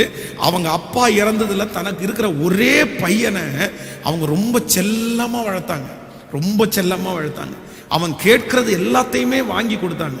அப்போ அவன் +2 படிக்கும் போது இந்த டியூக் பைக் அப்படின்னு ஒரு வண்டி இருக்கிறது. அது ஒரு பெரிய ரேஸ் பைக் மாதிரி. அதை தம்பிங்க எல்லாம் நிறைய பேர் அந்த பைக்குக்காக ஆசைப்பட்டு அந்த பைக்கை அவங்க வாங்குவாங்க. அப்போ இந்த பையன் வந்து அந்த +2 படிக்கும் போது தன்னுடைய தாயார் இடத்துல அந்த பைக்கை கேட்கிறான். அது 2 லட்சம் ரூபாய்க்கு மேல வருது. அப்போ அவங்க அம்மாவா வந்து வீட்டு வேலை செய்யற ஒரு அம்மா. ஆனா இவங்க வந்து அவங்கள தொந்தரவு பண்ணி பிடிவாதமா, அவன் நிறைய டைமு, நீங்க எனக்கு இந்த வண்டி வாங்கி கொடுக்கலன்னா நான் சூசைட் பண்ணிக்குவேன், நான் தற்கொலை பண்ணிக்குவேன், நான் சாவேன் அப்படின்னு 2-3 டைம் அவங்க அம்மாவை மிரட்டி, +2 படிக்கும் போது அவங்க அந்த பைக்கை லோன் எடுத்து, தன்னுடைய வருமானம் ரொம்ப குறைவு, வீட்டு வேலை செய்யறாங்க, அந்த பைக்கை வாங்கி அவனுடைய கையில கொடுத்தாங்க. அவனுக்கு ரொம்ப சந்தோஷம். பிடிவாதமா அம்மாட்ட வாங்கிட்டோம். ஆனா அந்த பைக்கை எடுத்துட்டு போய் தன் நண்பர்களோடு சேர்ந்து சென்னையில ஒரு விளையாட்டை அவங்க ஆரம்பித்து செய்து கொண்டிருக்கும் போது ரொம்ப வேகமா அந்த வண்டியை ஓட்டி அந்த வண்டியை கொண்டு போய் மோதி ஒரு மிகப்பெரிய துக்ககரமான செய்தி. அந்த வண்டியும் அவனும் அந்த இடத்திலேயே நொறுங்கி சிதைந்தன. அவனுடைய மண்டையெல்லாம் உடைந்தது. அவனுடைய சரீரம் எல்லாம் அந்த இடத்துல பிக்கப்பட்டது. அப்படியே சரீரத்தை கூட, முகத்தை கூட அவர்கள் யாராலையும் பார்க்க முடியவில்லை. இறந்து போனான் ஒரே மகன். அந்த தாயார் கண்ணீரோடு பேட்டி கொடுத்தார்கள். ஒவ்வொரு பேரண்ட்ஸுடைய அப்படியே பேரண்ட்ஸையும் பார்த்து கையெடுத்து கும்பிட்டு சொன்னாங்க, உங்க பையன் உயிரோடு இருக்கணும்னு நினைச்சீங்கன்னா, உங்க பொண்ணு உயிரோடு இருக்கணும்னு நினைச்சாங்கன்னா, நீங்க உங்க பிள்ளைங்க அவசரத்துக்கு நீங்க துணை போகாதீங்க. உங்க பிள்ளைங்க அப்படிதான் அவசரப்படுத்துவாங்க. ஆனா எப்படியாவது நீங்க அவங்கள கன்வின்ஸ் பண்ணுங்கன்னு அந்த அம்மா எல்லாரையும் கையெடுத்து கும்பிட்டாங்க. இன்றைக்கு இந்த ஜெபத்துல இருக்கிற ஒவ்வொரு தாயையும் தகப்பனையும் பார்த்து சொல்லுகிறேன், உன் பிள்ளைகளை பிசாசு அவசரப்படுத்தலாம், காலத்துக்கு முன்பாக இப்படிப்பட்ட காரியத்தை அவசரப்படுத்தலாம். ஆனால் ஒவ்வொரு பெற்றோர்களும் ஜெபத்திலே வைத்து எப்படியாவது அவர்களை, ஏன்னா ஒரு வயசு, இந்த வயதிலே இந்த காரியம் அவர்களுடைய கைகளிலே கொடுத்தால்தான் அவர்களால கொண்டு போக முடியும். இல்லைன்னா அவர்களால் அந்த காரியத்தை ரன் பண்ண முடியாது. நமக்கே தெரியும்ல, 25 வயசுல கொடுக்க வேண்டிய பாரத்தை 25 வயசுல கொடுத்தாதான் அவனால் அதை செய்ய முடியும். 25 வயசுல கொடுக்க வேண்டிய காரியத்தை 10 வயசுல அவன் தலை மேல கொடுக்க முடியாது. அவனுக்கு அந்த அனுபவம் இல்லை, அவனுக்கு அந்த வயசு இல்லை, அவனுக்கு அந்த பழக்கம் இல்லை, செய்ய முடியாது. அப்போ இன்றைக்கு இருக்கிற பிள்ளைகள் என்ன நினைக்கிறாங்க அப்படின்னா, 25 வயதுல செய்ய வேண்டியதை 15 வயசுல செய்யணும்னு நினைக்கிறாங்க. இப்போ உடனே செய்யணும் அப்படின்னு நினைக்கிறாங்க. அதுவும் இந்த சமீப காலமா இந்த 2K கிட்ஸ் அப்படின்னு இருக்காங்கல்ல, இந்த இளம் பிள்ளைகள், இளம் டீன்ஸ், இவங்க பாத்தீங்க அப்படின்னா திருமணம் பண்ணிக்கிறாங்க, அவங்க மற்ற மாதிரி எல்லா காரியத்திலையும் இந்த வயசுக்கு முன்னாடி இது சத்துருடைய ஒரு மிகப்பெரிய தந்திரம்னு நீங்க அறிஞ்சுக்குங்க. மேலை நாடுகள் ஒன்றுமில்லாமல் போகிறதற்கு காரணம், மேலை நாடுகளுடைய பிள்ளைகள் இன்றைக்கு தங்களுடைய வாழ்க்கையை அழிக்கிறதற்கு காரணம் வேற எதுவுமே கிடையாது. மேலை நாடுகளிலே குடும்பங்கள் உடைக்கப்பட்டது, குடும்பங்களிலே சமாதானமே இல்லை. யார் வேண்டுமென்றாலும் எப்படி வேண்டுமென்றாலும் போகிறார்கள், திருமணங்கள் எத்தனை வேண்டுமென்றாலும் செய்கிறார்கள். இதற்கு ஆரம்பம் எங்க விதை போட்டுச்சு அப்படின்னா, தன் காலத்துக்கு முன்பாகவே பிசாசு பிள்ளைகளை அவசரப்படுத்தி ஏதோ ஒன்றை செய்ய வச்சுட்டான். அதனால எல்லா பேரண்ட்ஸுக்கும் நான் அன்பாய் சொல்லுகிறேன், உங்க பிள்ளைங்க உங்களை அவசரப்படுத்துறாங்கன்றதுக்காக நீங்கள் ஒரு நாளும் அவசரப்படாதிருங்கள். அதனால இந்த செய்தியை ஒவ்வொரு வாலிப தம்பியும் தங்கச்சியும் பிள்ளைகளும் கேட்பீர்களே, ஆனால் உங்களை அன்பாய் கேட்கிறேன், உங்களை ரொம்ப பட்சமா கேட்கிறேன், பிள்ளையே நீ காலத்திற்கு முன்னாடி அவசரப்படாத, உன் வயசுக்கு முன்னாடி அவசரப்படாத. இது பிசாசுதான் அதை கொண்டு வர்றான்றத நீ மறந்துடாதப்பா. பிசாசுதான் அதுல கைட் பண்றான்றத நீ மறந்துடாதப்பா. அந்த காரியத்தை உன்னால ஹேண்டில் பண்ண முடியாது. நீ நினைக்கலாம் எனக்கு எல்லாம் தெரியும், எனக்கு எல்லாம் தெரியும், எனக்கு தெரியாது எதுவும் இல்லை, நான் ஹேண்டில் பண்ணிடுவேன், நான் அப்படி பண்ணிடுவேன், நான் இப்படி பண்ணிடுவேன். நான் சொல்றேன் இல்ல, வாகனத்தை ஓட்டுவதற்கு உனக்கு ரொம்ப ரொம்ப நீங்க எக்ஸ்போர்ட்டா இருக்கலாம். அதான் கடந்த சில வருடங்களுக்கு முன்பாக நீங்கள் கேள்விப்பட்டிருப்பீர்கள், ஒரு மிகவும் ஒரு ரொம்ப காஸ்ட்லியான ஒரு பைக்கு. அந்த பைக்கு ஒரு புது பைக்கு ரிலீஸ் பண்ணும்போது ஒரு நல்லா ஓட்டுற ஒரு கேர்ள், ஒருத்தங்கிற பேரெல்லாம் எனக்கு மறந்துருச்சு, அவங்க கையில கொடுத்து அந்த வாகனத்தை ட்ரையல் பார்ப்பாங்களாம். அவங்க ஓட்டி இந்த வண்டி ரொம்ப நல்லா இருக்கு அப்படின்னு சொல்லிட்டாங்கன்னா, நாடுகளிலே இருக்கிற பலாயிரக்கணக்கான ஜனங்கள் ஏத்துக்குவாங்களாம். ஏன்னா அந்த அளவுக்கு அந்த லேடி அவங்க அவ்வளவு எக்ஸ்போர்ட்டாம அந்த வண்டி ஓட்டுறதுல. ஒரு நாள் அந்த காஸ்ட்லியான பைக்கை ஒரு 100 கிலோமீட்டர் ஓட்டுறதுக்காக அதை கொடுத்துருக்காங்க கையில. பாருங்க, அந்த பைக்கை அவங்க ஓட்டும் போது ஒரு சின்ன ஸ்பீட் பிரேக்கு, அந்த ஸ்பீட் பிரேக்ல அந்த வண்டியை அடிச்சு அவங்க கீழே விழுந்து அந்த இடத்திலேயே மரித்து போனார்கள். அத்தனை எக்யூப்மெண்ட்ஸ் போட்டிருக்காங்க. அதனால வண்டி ஓட்டுறதுக்கு எனக்கு தெரியும், ஏன்னா வண்டி ஓட்டிடுவேன், இல்லவே இல்லை. தப்பு பண்ணாதீங்க, தப்பு பண்ணாதீங்க. வண்டி ஓட்டுறதற்கு நமக்கு முழு நாலேஜும் நமக்கு இருக்கலாம், நம்ம வண்டி ஓட்டுறதுக்கு அப்படி தெரிஞ்சிருக்கலாம். ஆனால் நாம ஆண்டவருடைய கிருபையில தான் ஓட்டுறோம். நீ நல்லா ஓட்டுவாப்பா, உனக்கு ஆப்போசிட்ல வர்றவங்க நல்லா ஓட்டணுமே, உனக்கு நல்ல ஞானம் இருக்குது, உனக்கு எதிராய் வர்றவனுக்கு அந்த ஞானம் இருக்கணுமே. சோ கர்த்தர் பாதுகாக்காவிட்டில், கர்த்தர் உங்கள் மேல கிருபையா இல்லாவிட்டா நீங்க வாகனத்தை சரியா ஓட்ட முடியாது. ஆனா இன்னைக்கு இருக்கிற பிள்ளைங்க என்ன பண்ணாங்க சொல்றாங்க தெரியுமா? அவசரப்படுறாங்க, எனக்கு வாங்கி கொடுங்க, எனக்கு நல்லா ஓட்ட தெரியும், நான் அப்படி ஓட்டுனேன் இப்படி ஓட்டுனேன். இல்ல இல்ல இல்ல, பாதுகாப்பு கர்த்தருடைய கரத்திலே இருக்கிறது. சோ காலத்திற்கு முன்பாக அவசரப்பட்டால் காலம் முழுவதும் நீங்கள் வருத்தத்தை சுமக்க வேண்டியது இருக்கும். நான் இப்ப வாலிப தம்பிங்களுக்கு தங்கச்சிகளுக்கு இப்ப இருக்கிறத பேசலப்பா, இப்போ உன்னுடைய காரியத்தை பேசல. ஒருவேளை இன்னைக்கு நான் சொல்றது உனக்கு வருத்தமா இருக்கலாம், ஏன் பாஸ்டர் இப்படி பேசுறாரு, எங்க அம்மா அப்பாவை தடை பண்ணிட்டாரு, எங்க அப்பாவை இப்பதான் நான் கன்வின்ஸ் பண்ணி வச்சிருந்தேன், இப்பதான் எங்க அப்பாட்ட பேசி கொஞ்சம் ரெடி பண்ணி வச்சிருந்தேன், அதுக்குள்ள பாஸ்டர் இப்படி பேசி அவ்வளவுதான் என்னுடைய ஆசீர்வாதத்தை தடை பண்ணி போடுறாரு, இனி எங்க அப்பா வாங்கி கொடுக்க மாட்டாரு, இனி எங்க அம்மா வாங்கி கொடுக்க மாட்டாங்க அப்படின்னு கூட ஒருவேளை நீ மனசுல நினைக்கலாம். என்னை குறித்து ஒருவேளை நீ தவறாய் கூட நினைக்கலாம், பாஸ்டர் தேவையில்லாம இன்னைக்கு இந்த செய்தியை ஆன் பண்ணிட்டோம் அப்படின்னு கூட நீ சொல்லலாம். இல்ல, என்னமோ தெரியல, ஆண்டவர் உன் மேல வச்ச பிரியம், ஆண்டவர் உன் மேல வச்ச அன்பு, அதன் நிமித்தமாய் தான் ஆண்டவர் சொல்லுகிறார், காலத்திற்கு முன்பாக பிசாசு உன்னை அவசரப்படுத்தும் போது நீ கவனம் உள்ளவனாயிரு. எந்த காரியமா இருக்கலாம், எந்த காரியமா இருக்கலாம், அந்த காரியத்தை உன் தலை மேல வைக்கிறதுக்குன்னு ஒரு வயசு கண்டிப்பா இருக்குது. ஒரு நாள் தாவீதை கர்த்தர் அபிஷேகம் பண்ணுகிறார், ராஜாவா அபிஷேகம் பண்ணுகிறார். ஆனால் ராஜாவாய் அபிஷேகம் பண்ணின அடுத்த நாளே கர்த்தர் அவனை ராஜாவாய் மாற்றவில்லை, தன்னுடைய 30வது வயதில் தான் அவன் ராஜாவாய் மாறுகிறார். எத்தனை ஆண்டுகள் எத்தனை ஆண்டுகள். சோ அந்த ராஜ பதவியை அவனுடைய கையில கர்த்தர் கொடுக்கிறதற்கு சில நாட்களை இந்த வயசுல இவன் கையில கொடுத்தாதான் இவன் கரெக்டா கொண்டு போவான், இந்த ஜனங்களை இப்படி நடத்துவான். அந்த காலத்துல தான் கொடுக்கணும். அதான் தன் காலத்தில் தன் கனியை தந்து இலையுதிராதிருக்கிற மரத்தை போல இருப்பான், அவன் செய்வதெல்லாம் வாய்க்கும். என் ஆண்டவர் எதுல ரொம்ப கரெக்டா இருப்பாருன்னா, அந்தந்த நேரத்துல அந்தந்த வயசுல அவங்களுக்கு செய்ய வேண்டியதை கர்த்தர் செய்யணும்னு நினைப்பாரு. அதனால உங்களுடைய காரியத்துல காலத்திற்கு முன்பாக அவசரப்படக்கூடாது. நீங்கள் வேதத்திலே தாவீதுனுடைய மகன் அம்னோன் அவனை குறித்து வாசிப்பீர்களே, ஆனால் அவனுடைய வாழ்க்கை ராஜகுமாரன். வேதம் சொல்கிறது, அவனுடைய நண்பன் அவனை சந்திக்க வர்றவன் என்ன பேசினான் அப்படின்னா, ராஜகுமாரனாகிய நீ ஏன் இப்படி மெலிஞ்சு போறீங்க. அதான் அந்த செய்தியை கூட நான் ஏற்கனவே யூத் மீட்டிங்ல பேசியிருப்பேன். அந்த ராஜகுமாரனுக்கு சாப்பாட்டுக்கு எந்த கவலையும் இல்லை, நல்ல புஷ்டியான சாப்பாடு, அவன் தங்குறதற்கு நல்ல இடம், அவனுக்கு எந்த வேலையும் இல்லை, அவனுடைய உடம்புல எந்த பழுதும் இருக்காது.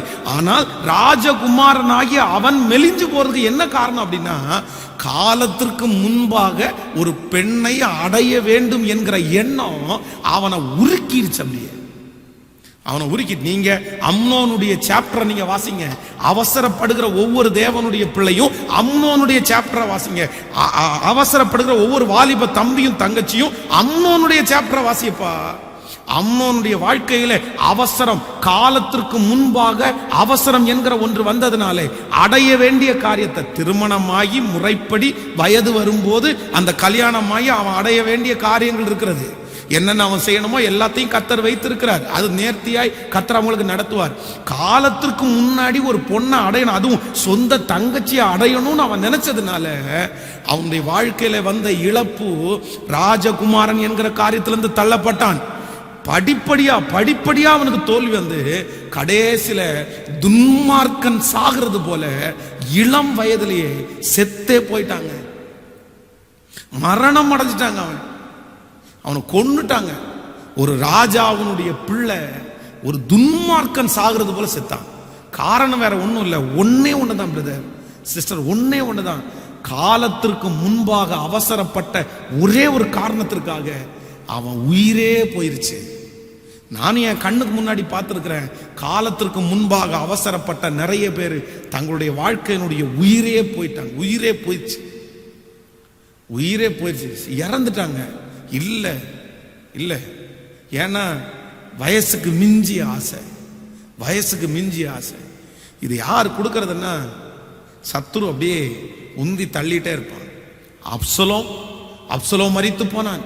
அப்சலோம் பாருங்க, காலத்திற்கு முன்பாக தன்னுடைய தகப்பனார் அவனுக்கு கொடுக்க வேண்டிய ஆசீர்வாதத்தை கொடுப்பார். அவனை ராஜாவாய் அபிஷேகம் பண்ணது அவங்க அப்பாவுடைய வேலை. காலத்திற்கு முன்பாக அவசரப்பட்டு அங்க இருக்கிற எல்லாரையுமே தன் பக்கமா இழுத்து கொண்டார். அதான் நீங்க நிறைய பிள்ளைங்க பாத்தீங்க அப்படின்னா, காலத்திற்கு முன்பாய் அவசரப்படுற பிள்ளைங்க எல்லாரையுமே தன கைக்குள்ள போட்டுருவாங்க. அப்பா சொன்னா கேட்க மாட்டாரா, அம்மாவை ஐஸ் வைக்க ஆரம்பிச்சிடுவாங்க. அம்மா சொன்னா கேட்க மாட்டாங்களா, அப்பா ஐஸ் வைக்க ஆரம்பிச்சிடுவாங்க. அப்பா அம்மா ரெண்டு பேரும் சொன்னா கேட்க மாட்டாங்களா, தாத்தா பாட்டிகிட்ட போய் ஐஸ் வச்சிடுறது. யாரையோ ஒருத்தரை பிடிச்சி இந்த அப்சலோம் மாதிரி. இந்த அப்சலோம் பாருங்க, எங்க அப்பா சொன்னா கேட்கலையா, அவ்வளவுதான், ஊர்ல இருக்கிற எல்லா முக்கியமானவங்களையும் பார்த்து பேசி பிடிச்சி அவங்கள கைக்குள்ள போட்டு ராஜாவாயிரலாம்னு நினைச்சது மாதிரி நம்ம பிள்ளைங்க நிறைய பேர் அந்த பொருளை அடைஞ்சிடலாம்னு நினைக்கிறாங்க. யாரோ ஒருத்தரை கைக்குள்ள போட்டு அந்த ஆசீர்வாதத்தை அடைஞ்சிடலான்னு நினைச்சு கடைசியில பாதிக்கப்பட்டு நிற்கிறது யாருன்னா அவங்க தான் பாதிக்கப்பட்டு நிற்கிறாங்க. அதனால ஒவ்வொன்றுக்கும் ஒவ்வொரு காலம் உண்டு, ஒவ்வொன்றுக்கும் ஒவ்வொரு சமயம் உண்டு. மிகப்பெரிய சவால் என்ன தெரியுமா? ஒரு வாலிபனுடைய சவால், ஒரு வாலிப தங்கச்சியினுடைய சவால், நீ கர்த்தர் உனக்கு கொடுக்கிற அந்த வயது, அந்த நாள் வரைக்கும் அந்த காரியத்துல நீ தரித்திருக்கிற பாரு, பொறுமையா இருக்கிற பாரு. இதுதான் மிகப்பெரிய சவால், இதுதான் மிகப்பெரிய சவால். காலத்திற்கு முன்பாக அவசரப்படாம அந்த நாளுக்காக வெயிட் பண்ணி, அந்த வயதிற்காக வெயிட் பண்ணி, அது வரைக்கும் நான் தொட மாட்டேன், அது வரைக்கும் இந்த காரியத்தை செய்ய மாட்டேன் அப்படின்னு நீ ஒரு ஹோலியா, ஒரு பரிசுத்தமுள்ள பிள்ளையாய், ஒரு பழுதற்ற பிள்ளையாய் அந்த வாழ்க்கைக்குள்ள, அந்த காரியத்திற்குள்ள காலடி எடுத்து வைங்க. அந்த வாழ்க்கை உங்களுக்கு ரொம்ப ஆசீர்வாதமா இருக்கும், ரொம்ப ஆசீர்வாதமா இருக்கும். எனக்கு தெரியும், ஆண்டவருடைய பிள்ளையே, திருமணத்திற்கு முன்பாய் தவறுகிற ஒரு வாலிபன், திருமணத்திற்கு முன்பாய் தவறுகிற ஒரு வாலிப தங்கச்சி தன்னுடைய திருமண வாழ்க்கைக்கு பிறகு அந்த திருமண வாழ்க்கையை வெற்றியாய் வாழ முடிகிறதே இல்லை. வெற்றியாய் வாழ முடிகிறதே இல்லை. நிறைய தோல்விகள், நிறைய அவமானங்கள். காரணம், காலத்திற்கு முன்பாய் நாம் அவசரப்படவே கூடாது. ஸோ ஒவ்வொருத்தரும் ஆண்டவரிடத்தில் நீங்கள் அதற்காக நீங்கள் ஜெபியுங்கள். நான் பிடிவாதம் பிடிக்க மாட்டேன் ஆண்டவரே, நான் அவசரப்பட்டு காலத்திற்கு முன்பாய் அவசரப்பட்டு செய்ய மாட்டேன், நான் பொறுமையாய் தரித்திருப்பேன் என்று சொல்லுங்கள். நான் நம்புறேன் கர்த்தர் உங்களுக்காக செய்து முடிக்கிறதற்கு வல்லவராய் இருக்கிறார். ஹல்லேலூயா. விசுவாசிக்கிறீர்களா? நம்புறீர்களா? ஒவ்வொரு தேவனுடைய பிள்ளை, ஒருவேளை ஒரு அம்மா அப்பாவும் ஃபேமிலியோட உங்க பிள்ளைகளோட இருந்து இந்த ஆராதனையை கலந்து கொள்வீர்களே, ஆனால் உங்க பிள்ளைகள் மேல தலையில கை வைத்து நீங்க ஜெபிக்க வேண்டிய ஜெபம், என் பிள்ளைய பிசாசு காலத்திற்கு முன்னாடி துரிதப்படுத்திடவே கூடாது. இதை அடைஞ்சுக்கலாம். இது ஒரு டேஸ்ட் பார்க்கணும். அதான் இப்போ ஒரு பெரிய ட்ரெண்ட் போயிட்டு இருக்குது. நடக்கிறதுக்கு முன்னாடியே ஒரு டைம் வந்து அதை பார்த்துடணும் அப்படின்னு நினைக்கிறாங்க. திருமணம் ஆகிறதுக்கு முன்பாக அந்த திருமணத்திற்காக நிச்சயிக்கப்பட்ட பொண்ணும் பையனும் ஒரு வீட்டில் தங்கி அவங்க 3 மாசம் வாழ்ந்துட்டு, இல்லைன்னா ஒரு 2 மாசம் வாழ்ந்துட்டு, இவங்க 2 பேரும் எப்படி நம்ம வாழ முடியுமா, நம்முடைய கேரக்டர் சரியாகுமா அப்படின்னு பார்த்துட்டு அதுக்கப்புறம் திருமணம் பண்றதாமா. ஒருவேளை அப்படி வந்து கேரக்டர் சரியாகல அப்படின்னா, நீ வேண்டாம், நீ பிரிஞ்சுக்கோ, நான் பிரிஞ்சுக்கிறேன், நீ வேற கல்யாணம் பண்ணிக்கோ, நான் வேற கல்யாணம் பண்ணிக்கிறேன் அப்படின்னு அவங்க பிரிஞ்சிருவாங்களாமா. நீ அப்படிப்பட்ட ஒரு பொல்லாத உலகத்திற்குள்ள இந்த நாடு போய்கொண்டிருக்கிறது. ஜனங்கள் இது இன்னைக்கும் நம்முடைய இந்தியா தேசத்துல கூட வந்துருச்சுங்க. இந்தியாவில் கூட பல இடங்களில் இப்படிப்பட்ட காரியங்கள் நடக்கிறது. இது என்னன்னா காலத்திற்கு முன்பாக படுகிற அவசரம் இல்லை. அது வரைக்கும் கர்த்தர் கொடுக்கிற வரைக்கும் உங்களுடைய கற்பையும் உங்களுடைய ஆசீர்வாதத்தையும் பார்த்து கொள்ள ஆண்டவர் விரும்புகிறார். ஆமென் சொல்லுங்கள். நம்பர் 2, இரண்டாவதாக பிசாசுனுடைய இரண்டாவது அவசரத்தை குறித்து நான் வந்து தியானித்த போது ஆண்டவர் இன்னொரு வார்த்தையை என்னுடைய இருதயத்திலே கர்த்தர் தந்தார். வேதத்தை திறந்த அந்த வசனத்தை கூட நம்ம வாசிக்கலாம். 1 நாளாகமம் 21வது அதிகாரத்தை எடுத்துக்கொள்ளுங்கள். 1 நாளாகமம் 21ஆம் அதிகாரத்திலே 1வது வசனத்தை நம்ம வாசிக்க போகிறோம். 21ஆம் அதிகாரத்திலே 1வது வசனம், சாத்தான் இஸ்ரவேலுக்கு விரோதமாய் எழும்பி இஸ்ரவேலை தொகையிடுகிறதற்கு தாவீதை ஏவி விட்டது. எல்லாரும் இன்னொரு விஷயம் கூட வாசிக்கலாம். சாத்தான் இஸ்ரவேலுக்கு விரோதமாய் எழும்பி இஸ்ரவேலை தொகையிடுகிறதற்கு தாவீதை ஏவி விட்டது. ஹலோ, கவனிங்க. இந்த இடத்துல ஆவியானவர் ரொம்ப அழகா எழுதி வச்சிருக்கிறாரு. பிசாசு ஒரு மனிதனை எதற்காக அவசரப்படுத்துவான்? இன்றைக்குள்ள செய்தியை மறந்துடாதீங்க. இந்த செய்தி நிறைய பேருக்கு ஷேர் ஆகணும், நிறைய பேருக்கு கொண்டு போய் சேர்க்கணும். உங்களுக்கு தெரிந்தவர்கள், நண்பர்கள் எல்லாருக்கும் இந்த செய்தியை இப்போ கேட்கறதுக்காக நீங்க சொல்லுங்க. எஸ்பெஷலி வாலிப தம்பிங்க தங்கச்சிங்க இந்த செய்தியை கேட்கறதுக்காக சொல்லுங்க. நான் ரொம்ப துக்கத்தோட ரொம்ப பாரத்தோட நான் உங்களோட பேசி கொண்டிருக்கிறேன். ஏன் அப்படின்னா காலத்திற்கு முன்னாடி இல்லைன்னா அவசரப்பட்ட சிலருடைய வாழ்க்கை இன்றும் என் கண்களுக்கு முன்பாக நின்று கொண்டிருக்கிறது. ஐயோ, கொடுமை பிரதர், கொடுமை சிஸ்டர். அவசரப்பட்டு எவ்வளவு கஷ்டப்படுறாங்க தெரியுமா? எவ்வளவு கஷ்டப்படுறாங்க. அந்த 1 மினிட் சொன்னதை கேட்கல, அந்த ஒரு நாள் அவங்க தள்ளி போட்டிருந்தாங்கன்னா, அந்த 1 மாசம் தள்ளி போட்டிருந்தாங்கன்னா, ஐயோ இன்னைக்கு பெரிய ஆசீர்வாதத்துல அவங்க இருந்திருப்பாங்க, அவங்க ஒரு பெரிய வெற்றியில இருந்திருப்பாங்க, அவங்களுக்கு கோடிகளை கர்த்தர் கொடுத்திருப்பாரு. ஆனா அந்த ஒரு நாள் 1 நிமிஷம் அவசரப்பட்டதுனால இன்னைக்கு வாழ்க்கையே ஒண்ணும் இல்லாம இருக்கிறாங்க. அதனாலதான் இவ்வளவு பாரத்தோட இந்த செய்தி நான் பேசிக் கொண்டிருக்கிறேன். இங்கே தாவீதை பிசாசு அவசரப்படுத்துறாங்க. நீ செய். எதற்காக அவசரப்படுத்துறான்னா, இஸ்ரவேல் ஜனங்களை தொகையிடுகிறதற்காக பிசாசு தாவீதுனுடைய மனசுல அப்படியே ஏவிட்டே இருக்கிறான், அவன் அவசரப்படுத்திட்டே இருக்கிறான். அப்போ தாவீது அத மாதிரி சத்துருடைய ஏவுதலுக்கு ஒப்பு கொடுத்து ஜனங்களை தொகை பார்க்க போறான். யோவாப் சொல்றான், எத்தனையோ பேர் தடுத்து நிறுத்தி பார்த்தாங்க, யாருடைய பேச்சும் கேட்காம தாவீது பிசாசுக்கு செவி கொடுத்து பிசாசு அவசரப்படுத்துறதுல அவசரப்பட்டு ஜனங்களை தொகை பார்த்து ஆண்டவரிடத்திலிருந்து ஒரு பெரிய தண்டனையை அவன் வாங்குகிறான். ஆனா கர்த்தருடைய கரத்துல விழுந்துட்டான். ஆண்டவருடைய சமூகத்துல விழுந்ததுனால கர்த்தர் அவனை திரும்பவும் தூக்கி எடுத்தார்.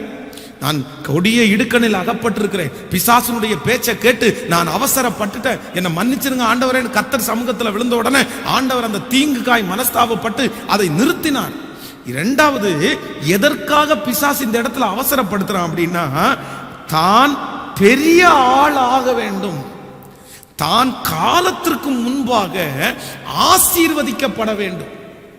நான் ஒரு பெரிய ஆளா மாறணும், ஒரு பெரிய பணக்காரனா மாறணும், ஒரு பெரிய கோடீஸ்வரனா மாறணும் அப்படின்னு இன்றைக்கு நிறைய பேரை சத்துரு அவசரப்படுத்துகிறான். கவனிங்க. நம்பர் 2, இரண்டாவதாக பிசாசு உங்களை எதற்கு அவசரப்படுத்துவான்னா, உடனே பணக்காரன் ஆக வேண்டும் என்று உங்களில் சிலரை அவன் அவசரப்படுத்துவான். அவ்வளவுதான். விடிஞ்சா கார் வேணும், விடிஞ்சா எனக்கு வீடு வேணும், விடிஞ்சா எனக்கு நிலம் வேணும், இந்த பணக்காரன் ஆகணும், வசதி உள்ளவன் ஆகணும் அப்படின்னு சொல்லி அத உலகத்துல இருக்கிற சிலரை பாக்குறாங்கல்ல. இந்த வயசுல இவன் இத்தனை கோடிக்கு அதிபதியா மாறிட்டான், இந்த வயசுல இவன் இவ்வளவு பெரிய பணக்காரனா மாறிட்டான் அப்படின்னு சில பேரை பார்த்த உடனே சில ஆண்டவருடைய பிள்ளைகளுக்கும் என்ன வருது அப்படின்னா, நம்ம அவ்வளவுதான், இந்த வயசுக்குள்ளேயே இதெல்லாம் வாங்கணும், இந்த வயசுக்குள்ளேயே இதெல்லாம் செஞ்சிடணும் அப்படின்னு. நான் சொல்லுகிறேன், ஆண்டவர் உங்களே ஆசீர்வதிக்கிறது தவறல்ல. கர்த்தர் சாலோமனை சிறு வயதிலே கர்த்தர் ஆசீர்வதித்து ஐஸ்வர்யவானாய் கர்த்தர் மாற்றினார். உங்களையும் அப்படி ஆண்டவரே மாற்றுவார். கர்த்தரே ஒரு வாசலை திறந்து, கர்த்தரே ஒரு வேலையை கொடுத்து, கர்த்தரே ஒரு வருமானத்தை கொடுத்து, ஆண்டவரே ஒரு பிசினஸ் கொடுத்து, உங்களுடைய பிரயாசத்தை பார்த்து ஆண்டவர் உங்களை உயர்த்துகிறது தவறு அல்ல. கர்த்தர் அதை செய்வார். ஆனா சிலரிடத்திலே பிசாசு நயவஞ்சகமாய் அப்படி பேசுகிறார். காலத்துக்கு முன்னாடி ஃபேமஸ் ஆகணும்னு சொல்லி, பெரிய கோடீஸ்வரன் ஆகணும்னு சொல்லி தங்களுடைய வாழ்க்கையை இழந்த எத்தனையோ பேர் இருக்கிறார்கள். அதான் இந்த சினிமா துறையிலே ஊழியம் செய்கிற ஒரு நபரை சந்திக்கும் போது அவர் ஒரு சாட்சி சொன்னார். அப்போ அவர் சொல்லும்போது, பாஸ்டர், இந்த சினிமாவில் நிறைய பேர் நல்லா நடிக்கிறாங்க, நிறைய பேர் நல்லா அழகாவும் இருக்காங்க, ஆனால் ஒரு சிலர் மட்டும் ஏன் ரொம்ப ஃபேமஸ் ஆகுறாங்க அப்படின்னு நீங்க நினைக்கிறீங்க? நான் அவங்கள்ட்ட ஊழியம் பண்றதுனால தெரியும், இதற்காகவே தன்னுடைய வாழ்க்கையில நன்றாய் வரணும் அப்படின்றதுக்காக பூஜை கூட பண்றாங்க அப்படின்னு அவர் சொன்னார். எப்படி அப்படின்னா, போய் விக்கிரகத்துக்கு முன்பாக நின்று அந்த சில விபச்சார ஆவிகளை அப்படியே அவர்கள் மேல் ஏவி விட்டு, பிசாசுகளை ஏவி விட்டு, தன்னுடைய வாழ்க்கை நிறைய பேருடைய வாழ்க்கையினுடைய பாவத்துக்கு நேராக அவங்கள வழி நடத்தணும்னு சொல்லி தன்னை அதற்காக கமிட் பண்ணி தன்னுடைய ரத்தத்தோடு பிசாசுடத்துல உடன்படிக்கை பண்ணுகிற எத்தனையோ ஆக்டர்ஸ் இருக்கிறாங்க அப்படின்னு அவர் சொன்னார். இறந்து போன சிலரை குறித்து கூட சொன்னாரு. இந்த மாதிரி இவர் இறந்து போனார்ல, இந்த சின்ன வயசுல இறந்து போனாங்கல்ல, இவங்க ஏன் இப்படி இறந்து போனாங்க, இவர்களுக்கும் பிசாசுக்கும் என்ன உடன்படிக்கை இருக்கிறது, இவங்க அந்த பிசாசோட என்ன ஒப்பந்தம் பண்ணியிருந்தாங்க அப்படின்றதை குறித்து அவர் அப்படி சொன்னார். எனக்கு ஆச்சரியமா இருந்துச்சு. ஏன் அப்படின்னா, ஃபேமஸ் ஆகணும்னு நினைச்சு பிசாசு அப்படியே ஏவி விடுறான். சின்ன வயசுல நீ ஃபேமஸ் ஆகணும். நான் சொல்லுகிறேன், ஆண்டவருடைய பிள்ளைகளே, உங்கள் பிள்ளைகளை நீங்கள் வைத்திருக்கிறவர்கள், உங்க பிள்ளைங்க நல்லா வரட்டும், உங்க பிள்ளைங்க நிறைய செய்யட்டும், ஆனா காலத்துக்கு முன்னாடி உங்க பிள்ளைங்க ஃபேமஸ் ஆகிறது கூட உங்களுக்கு ஆபத்து அப்படின்றத நீங்க மறந்துடாதீங்க. உங்க பிள்ளைங்க காலத்துக்கு முன்பாக, அவனுடைய வயது வரும்போது அவன் நிற்கட்டும், அவனுடைய வயது வரும்போது அவன் ஊழியம் செய்யட்டும், அவன் வயது வரும்போது 1000 பேருக்கு முன்னாடி, 1,00,000 பேருக்கு முன்னாடி கத்தன்னு. நான் இதுவும் தப்பா நினைச்சுக்காதீங்க. உங்களுடைய பிள்ளைகள் பெரிய பெரிய இடங்களிலே நிற்கிறது தவறு என்று சொல்லவில்லை. ஆண்டவரே சிலரை கொண்டு வரட்டும். ஆனா நீங்களாகவே அதற்கான குறுக்கு வழிகளை தெரிந்து கொண்டு, நான் பாருங்க, நிறைய பேர் இந்த ஏவுதல பிசாசனுடைய கையில இருந்து வாங்கின உடனே கடன் வாங்குறது, ஷேர் மார்க்கெட்ல போடுறது, எப்படியாவது பணக்காரன் ஆக வேண்டும் என்று நினைத்து என்னென்ன பண்றாங்க தெரியுமா? என்னென்ன செய்யறாங்க? கடைசில சிக்கி தவிக்கிறார்கள். எத்தனையோ அரசியல்வாதிகளை கூட நம்ம பார்க்கிறோம். ஒவ்வொரு நாளும் எத்தனை செய்திகள் நம்முடைய காதுகளிலே கேட்கிறது. அது ஒரு வருஷத்துக்கு இவ்வளோ ஆசீர்வதிக்கப்படுறதுன்னு இருக்குது, இவ்வளோ சம்பாதிக்கிறதுன்னு இருக்குது. ஆனா அவ்வளோ ஆசைப்பட்டு, அவ்வளோ பேராசை பிடிச்சு அந்த மாதிரி தங்களுடைய வாழ்க்கையில சேர்க்கணும் அப்படின்னு நினைச்சு அவசரப்படுத்துகிற பிசாசனுடைய வார்த்தையை கேட்டு தேவையில்லாத சிக்கல்கள், தேவையில்லாத மனிதர்கள், தேவையில்லாத கமிட்மெண்ட்ல கடந்து போனவங்க எத்தனை பேர் தெரியுமா? எத்தனை பேர். ஒரு கிராமத்து பொண்ணு, கிராமம், அவங்க அப்பா கிராமத்துல கூலி வேலை, அவங்க அம்மா வீட்டில் வேலை செய்யறாங்க. 2 பொட்ட பிள்ளைங்க, ஒரே ஒரு பொண்ணு. அந்த பொண்ணுக்கு திருமண வயதுக்கு இன்னும் ஒரு 2 வருஷத்துல திருமண வயது. ஒரு 20 வயசு இருக்கும். அந்த 20 இயர்ஸ், 20 வயசு.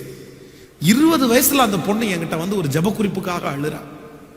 அப்படியே அழுது ஜெபம் பண்ணியா, அண்ணா எனக்காக ப்ரேயர் பண்ணிக்கங்க. ஏன், உனக்கு என்ன பிரச்சனை அப்படின்னு கேட்டா, 8 லட்சம் ரூபாய் கடன். 8 லட்சம். அவங்க எங்க வேலை பார்க்குற அப்படின்னு கேட்டா, சாதாரணமான ஒரு வீட்டு வேலை அந்த பாப்பா செய்யறாங்க. வீட்டு வேலை செய்யறாங்க. வீட்டுல சமைக்கிறது, பாத்திரம் வளர்க்கறது, அந்த வேலை செய்யறாங்க.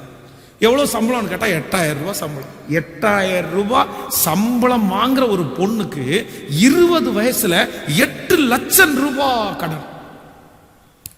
ஏன், உங்க அப்பா ஏதோ சிக்காயிட்டாரா, உங்க அம்மா ஏதோ சிக்காயிட்டாரா, உங்க அக்காவை கல்யாணம் பண்ணன ஏதாவது பிரச்சனை, இது என்னன்னு கேட்டா, அது ஒன்றும் இல்லை. கடன் வாங்கி வாங்கி வாங்கி நான் பணக்காரி ஆகணும்னு சொல்லி ஷேர் மார்க்கெட்ல இன்வெஸ்ட் பண்ணேன். ஒரு கிராமத்து பொண்ணு, ஆண்டவருடைய பிள்ளைகளே, ஒரு கிராமத்து. எனக்கு ஷேர் மார்க்கெட்னு என்னன்னு எனக்கு தெரியாது. அதை குறித்து ஒரு நாலேஜும் எனக்கு இல்லை. எப்படிமா அப்படின்னு கேட்டா, இல்ல நான் எப்படியாவது மேல வரணும்னு நினைச்சிட்டே இருந்தேன். அப்பதான் ஒரு ஃப்ரெண்டு மூலமா இந்த மாதிரி அவன் எனக்கு கத்து கொடுத்தாங்க. அவங்க எனக்கு நிறைய சொல்லி கொடுத்தாங்க. அப்படியே டெவலப் பண்ணி கடனை வாங்கி போட்டு இன்னைக்கு 8 லட்சம் ரூபாய் நான் லாக் ஆயிட்டு இருக்கிறேன். என்னை விடுதலையாக்குவார் யார்? நானும் இந்த விஷயத்தை எங்க அம்மா அப்பா தெரிஞ்சாங்க அப்படின்னா அவ்வளவுதான், என்னை கொன்றுவாங்க. நான் தற்கொலை செய்துதான் மாண்டு போகணும். அதற்கு என்ன பண்றதுன்னு கேட்டாங்க. என்ன செய்யறது, நான் என்ன பண்றது? நான் ஜெபம் பண்ணி அனுப்புனேன். பிசாசு சில பிள்ளைகளை, நான் சொல்றேன், சிலருக்கு, சில வாலிப தம்பிகளுக்கு வந்து கல்யாணத்துக்கு முன்னாடியே ஒரு பெரிய வீடு கட்டணுன்ற ஆசை. நான் சொல்றேன், அந்த ஆசை இருக்கிறவங்க எல்லாம் நான் மதிக்கிறேன். ரொம்ப பிடிக்கும். சம்பாதிக்கணும், நல்லா இருக்கணும், நல்ல சமுதாயத்தை வரணுன்ற நான் திரும்ப சொல்றேன். அவங்கள ரொம்ப பிடிக்கும். அந்த ஆசைகள் இருப்பது தவறல்ல. ஆனா அவனுக்கு கிடைச்சிருச்சு, எனக்கு இல்ல. இவன் கட்டிட்டா நான் கட்டல, அவன் கட்டினா நான் கட்டல அப்படின்னு சொல்லி பின்பாக உட்கார்ந்து சில நேரத்துல பிசாச அவசரப்படுத்தி கடனை வாங்க பண்ணி பெரிய இன்னொருத்தன் முன்னாடி கை கட்டி நின்று அதன் மூலமா ஒரு வீடை கட்டி அந்த வீட்டுல சமாதானமே இல்லாம குடியிருக்கிறத விட்டுட்டு, நான் சொல்றேன், அது வீடு இல்லாமலே இருக்கலாம்ல. அப்படி எத்தனை பேர் சிக்கியிருக்காங்க தெரியுமா? எத்தனை பேர் சிக்கியிருக்காங்க. எதுக்கு அப்படிப்பட்ட வீடு நமக்கு? எதுக்கு அப்படிப்பட்ட ஆசை? அதான் போதும் என்கிற மனதுடனே கூடிய தெய்வ பக்தியே மிகுந்த ஆதாயம். மிகுந்த ஆதாயம். பிசாசு உங்களை அந்த பணக்காரன் ஆக வேண்டும் என்று அவசரப்படுத்தும் போது ரொம்ப கவனமா இருக்கணும். ரொம்ப கவனமா இருக்கணும். இல்லீகலா, கர்த்தருக்கு பிரியம் இல்லாமல் இன்னொரு வழியாக, தவறான வழியாக ஒரு காரியம் உங்களுடைய வாழ்க்கையிலே கிடைக்குமே ஆனால், வறுமையானால், அப்படி நீங்கள் முன்னேறுவீர்களே ஆனால், அந்த முன்னேற்றத்திற்கு பிற்பாக பெரிய பிரச்சனை இருக்கின்றதை நீங்க மறந்துடாங்க. சிலர் என்ன நினைக்கிறாங்க அப்படின்னு சொன்னா, தவறான ஒரு காரியத்துல சம்பாதிச்சுட்டு ஒரு 10,000 ரூபாய் சர்ச்சுக்கு காணிக்க கொடுத்தா சரியாயிரும் அப்படின்னு நினைக்கிறாங்க. ஒரு 2 சர்ச்சு கட்ட கொடுத்துக்கலாம், 2 மிஷினரிகளை தாங்கிடலாம், அவ்வளவுதான், அந்த சாபம் மாறி போயிரும் நினைக்காதீங்க பிரதர். சுத்தமா இல்ல, சுத்தமா இல்ல. தவறான வழியில் சம்பாதிக்கப்பட்ட பணம், தவறான வழியில் முன்னேறுகிறவர்கள், ஏமாற்றி கர்த்தருக்கு பிரியமில்லாத, இன்னும் ஒரு அநேகரை அழித்து சம்பாதிக்கிற, ஏமாற்றி சம்பாதித்து பெரிய ஆள் ஆகிற யாருமே வாழ்க்கையில நிம்மதியா இருந்து நான் பார்த்தது இல்லைங்க. இது வரைக்கும் என் ஊழியத்துல நான் பார்த்தது இல்லை. மாடி மேல மாடி வேணா கட்டலாம், வண்டி மேல வண்டி வேணா வாங்கலாம், யூனிட் மேல யூனிட் வேணா போடலாம். ஆனா முடிவு என்ன? நமக்கு ஆண்டவர் தருவார். நீங்க நிறைய ஆண்டவர் உங்களை ஆசீர்வதிப்பார். ஆனா ரொம்ப கவனமா இருக்கணும். பிசாசு என்னை, நான் பெரிய கோடீஸ்வரன் ஆக வேண்டும், பணக்காரன் ஆக வேண்டும், என்னை அவசரப்படுத்தும் போது குறுக்கு வழி எனக்கு இல்லை. குறுக்கு வழியிலே ஆசீர்வதிக்கிறவன் கர்த்தர் இல்லை. தவறான வழியிலே ஆசீர்வதிக்கிறவர் என் கர்த்தர் இல்லை. ஆண்டவர் அப்படி தவறான வழியில ஆசீர்வதிக்க மாட்டார் என்கிற ஒரு பெரிய நிச்சயம் தேவனுடைய பிள்ளைகளுடைய மனசுல இருக்கணும். நீங்க ஒரு வசனத்தை வாசிங்க. லூக்கா எழுதின சுவிசேஷம் 22ஆம் அதிகாரத்தை எடுத்துக்கொள்ளுங்கள். லூக்கா எழுதின சுவிசேஷம் 22ஆம் அதிகாரத்திலே 3வது வசனத்தை வாசிப்பீர்களே ஆனால் 3வது வசனம், அப்பொழுது 12 ஒருவனாகிய யூதாஸ் காரியோத்தி என்னும் மறுபேர் கொண்ட யூதாசுக்குள் சாத்தான் புகுந்தான். நல்லா வாசிங்க, இன்னொரு டைம் கூட வாசிக்கலாம். 3வது வசனம், அப்பொழுது 12 ஒருவனாகிய யூதாஸ் காரியத் என்னும் மறுபேர் கொண்ட யூதாசுக்குள் சாத்தான் புகுந்தான். அவன் பிரதான ஆசாரியரிடத்திலும் சேனை தருடத்திற்கும் போய் அவரை காட்டி கொடுக்கும் வகையை குறித்து அவர்களோடு ஆலோசனை பண்ணினான். அவர்கள் சந்தோஷப்பட்டு அவனுக்கு பணம் கொடுக்க உடன்பட்டார்கள். அதற்கு அவன் சம்மதித்து ஜனக்கூட்டம் இல்லாத வேளையிலே அவர்களுக்கு காட்டி கொடுக்கும்படி சமயம் தேடினார். ஹலோ, யூதாஸ் காரியோத்து 12 சீடர்கள்ல அவனும் ஒரு சீடன். ஆனா 12 பேருக்குள்ளையும் பிசாசு புகுறல. ஆனா இவனுக்குள்ள பிசாசு புகுந்துட்டான். ஏன் இவனுக்குள்ள பிசாசு புகுந்தான்? அத்தனை பேருக்குள்ளையும் புகாம இவனுக்குள்ள எப்படி புகுந்தான் அப்படின்னு நான் என்ன நம்புறேன் அப்படின்னா, அவனுக்குள்ள பண ஆசை வந்துருச்சு. எப்படி இந்த பண ஆசை இவனுக்குள்ள ஸ்டார்ட் ஆயிருச்சு அப்படின்னு பார்த்தா, நீங்கள் வேதத்துல வாசிக்கும் போதும் தெரியும், பணப்பை அவன் கையிலே இருந்தது. ஆண்டவராகிய இயேசு கிறிஸ்து ஊழியம் செய்கிற நாட்களிலே அவர் ஊழியம் செய்து கொண்டிருக்கும் போது நிறைய பேர் காணிக்கை கொடுத்தாங்க. நிறைய பணக்காரர்கள், நிறைய பெண்கள், ஆண்கள் எல்லாருமே அவருடைய ஊழியத்தை பணங்களினாலே தாங்கினார்கள். அப்போ இவர்களுடைய 12 பேருடைய செலவு இதெல்லாத்திலையும் அதுல தானே 12 பேர் ஊழியத்துக்கு போறாங்க அப்படின்னா அவர்களுக்கு செலவு இருக்கும். ஆண்டவரை பொறுத்த அளவில் அவர் போய் இனாமா வாங்குறவர்கள்லாம் கிடையாது. அதான் ஒரு நாட்டுக்குள்ள போகணும்னு வரி கேட்ட உடனே வரி கொடுத்தவர் நம்முடைய ஆண்டவர். ஏன் எனக்கு எதுக்குடா வரி விதிக்கணும் அப்படின்னு கர்த்தர் கேட்கலாம். அப்படி இல்லை, அதுல அவர் கரெக்டா இருந்தாரு. அப்போ அந்த தேவைகளுக்காக பணம் கொடுக்கும் போது அந்த காணிக்கையெல்லாம் கலெக்ட் பண்ணி நான் என்ன நம்புறேன் அப்படின்னா, இந்த யூதாஸ் காரியத்தினுடைய கையில கொடுத்துருக்குறாங்க. இவன் கையில தான் பணப்பை இருக்குது. இப்போ நான் கெஸ் பண்றேன், அவனுக்கு அந்த பணத்தை பார்க்க அவனுக்கு அந்த பணத்தின் மேல ஆசை வந்துச்சு என்னமோ தெரியல. இப்ப பிசாசு உள்ள பூந்த உடனே இவனுக்கு என்ன ஆகுது அப்படின்னா, இயேசுவோட இருந்தோம் அப்படின்னா நமக்கு காசெல்லாம் கிடைக்காது. இயேசுவோட இருந்தா வீடு கட்ட முடியாது. இயேசுவோட இருந்தா நம்ம ஆசீர்வதிக்கப்பட முடியாது. இப்படிதான் இருக்கணும். அதனால நமக்கு கொஞ்சம் பணத்தை கலெக்ட் பண்ணலாம், நம்ம உடனே ஐஸ்வர்யம் ஆகலாம் அப்படின்னு நினைச்சு அவர்களோட பணத்திற்கு உடன்பட்டு என் ஆண்டவரை காட்டி கொடுக்கறதுக்கு முன் வந்தான். அவன் என்ன நினைச்சிருவான் அப்படின்னா, இதுக்கு முன்னாடியே ஆண்டவர் நிறைய இடங்களிலே கர்த்தர் தப்பித்து போனார். அதனால இந்த டைமும் நம்ம ஆண்டவரை பிடிச்சு கொடுக்குற மாதிரி பிடிச்சு கொடுப்போம், காசை கையில வாங்குவோம், ஆண்டவர் தப்பிச்சு போயிடுவாருன்னு நினைச்சிருப்பான்னு நினைக்கிறேன். பணத்துக்கு பணம் வந்தது மாதிரியும் இருக்கும், ஆண்டவர் தப்பிச்சது மாதிரி இருக்கும்னு நினைச்சிருப்பான். குறுக்கான தவறான பிசாசு ஒரு மனுஷனுக்குள்ள புகுந்துட்டான் அப்படின்னா, சில நேரத்துல நாம் பெரிய ஆள் ஆகணும்ன்றதுக்காக எத்த வேண்டும் என்றாலும் செய்கிறதற்கு அவர்களை பிசாசு வழி நடத்துவான். இந்த செய்தியில இந்த வார்த்தையை கேட்கிற அன்பு தேவனுடைய பிள்ளையே கவனமா இருங்க, கவனிங்க. நீங்க பெரிய ஆள் ஆகிறதற்கு எதை வேண்டும் என்றாலும் செய்யலாம் அப்படின்னு உங்க மனசுக்குள்ள வறுமையானால், வாலிப தம்பி தங்கச்சி, அதுக்காக என் சரீரத்தை கூட நான் வித்துருவேன், அதுக்காக நான் எவ்வளவு அசுத்தமா வேணாலும் நடந்துக்குவேன், நான் எவ்வளவு அசுத்தமா வேணாலும் ட்ரெஸ் பண்ணிக்குவேன், நான் எப்படி வேணாலும் பேசுவேன் அப்படின்னு நீங்க நினைச்சீங்கன்னா உங்களுக்குள்ள பிசாசு புகுந்து உங்களை தவறான முறையிலே வழி நடத்துகிறது என்கிறதை மறந்து விடாதிருங்கள்.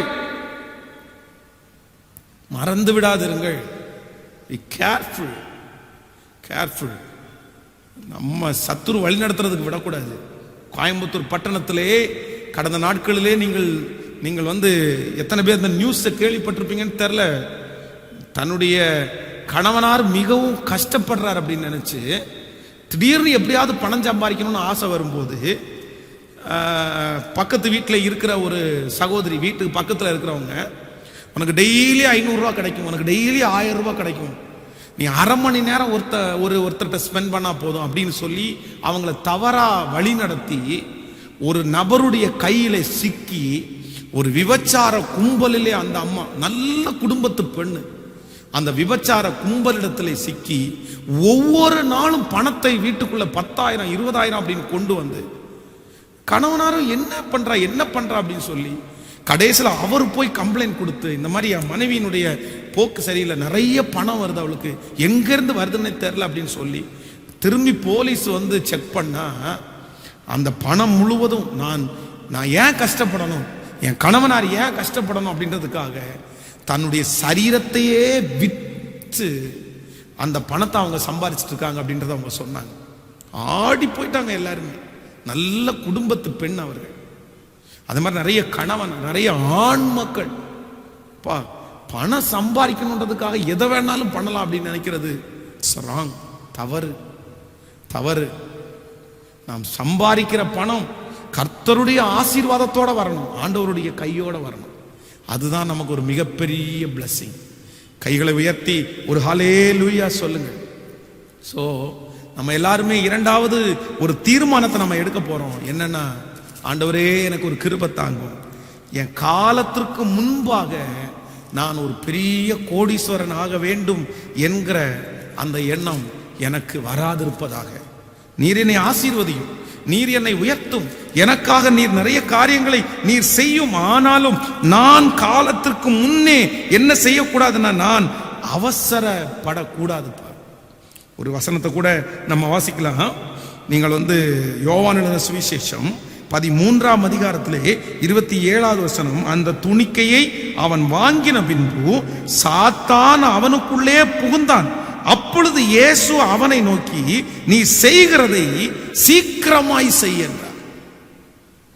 சோ பிசாசு ஒரு மனுஷனுக்குள்ள புகுந்துட்டான் அப்படின்னா அவனை காலத்திற்கு முன்பாக அவசரப்படுத்துவான். நீ பெரிய ஆளா மாறணும்.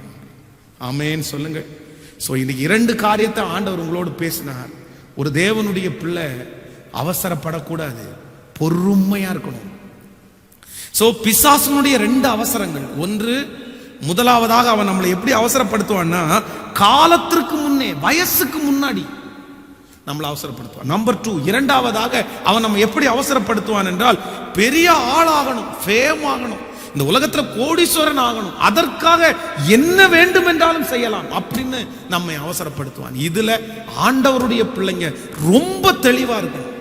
என்னன்னா, ஆண்டவரே, வேலைக்காரனுடைய கண்கள் தங்கள் எஜமானின் கையை நோக்கி இருக்குமாறு போல, வேலைக்காரியினுடைய கண்கள் தங்கள் எஜமாட்டியின் கையை நோக்கி இருக்குமாறு போல, எங்களுக்கு இரக்கம் செய்யும் வரை, எங்களை உயர்த்துகிற வரை நாங்கள் உண்மையே பார்ப்போம். ஆண்டவர் தான் உங்களை உயர்த்தணும், ஆண்டவர் தான் உங்களை ஆசீர்வதிக்கணும், ஆண்டவர் தான் காரியங்களை கைகூடி வரப்பண்ணணும். ஏற்ற காலத்துல கர்த்தர் தான் எல்லாத்தையும் செய்யணும். அது வரைக்கும் ஐ எம் வெயிட்டிங். நான் காத்திருக்கிற ஆண்டவரே, நான் பொறுமையோட இருக்கிற ஆண்டவர், நான் பொறுமையா இருப்பேன். இந்த ஜெபத்தில் இருக்கிற ஒவ்வொருத்தரும் கர்த்தர் சமூகத்தில் நீங்க ஒப்பு கொடுங்க. கர்த்தர் உங்களுக்கு செய்கிற வரைக்கும் பொறுமையா இருங்க. சிஸ்டர், பிரதர், கர்த்தர் உங்களுக்கு செய்கிற வரைக்கும் பொறுமையா இருங்க. ஆண்டவருடைய ஆசீர்வாதமே ஐஸ்வர்யத்தை தரும், அதனோடு அவர் வேதனையை கூட்டார். நீங்க சம்பாதிக்கிற, இல்லைன்னா நீங்க அப்படி ஆசைப்பட்டு போற ஐஸ்வர்யத்துல பயங்கரமான வேதனைகள் இருக்கும். ஆனா கர்த்தரே உங்களுக்கு, நீங்க வெளியே போய் அநித்தியமா 1,00,000 ரூபாய் சம்பாதிக்கிறதுக்கும் ஆண்டவர் உங்களுக்கு 1 ரூபாய் தர்றதுக்கும் ஏகப்பட்ட வித்தியாசம் இருக்கு. அந்த 1,00,000 ரூபாயில சமாதானம் இல்ல, அந்த 1,00,000 ரூபாயில சந்தோஷம் இல்ல, அந்த 1,00,000 ரூபாயில சுகம் இல்ல.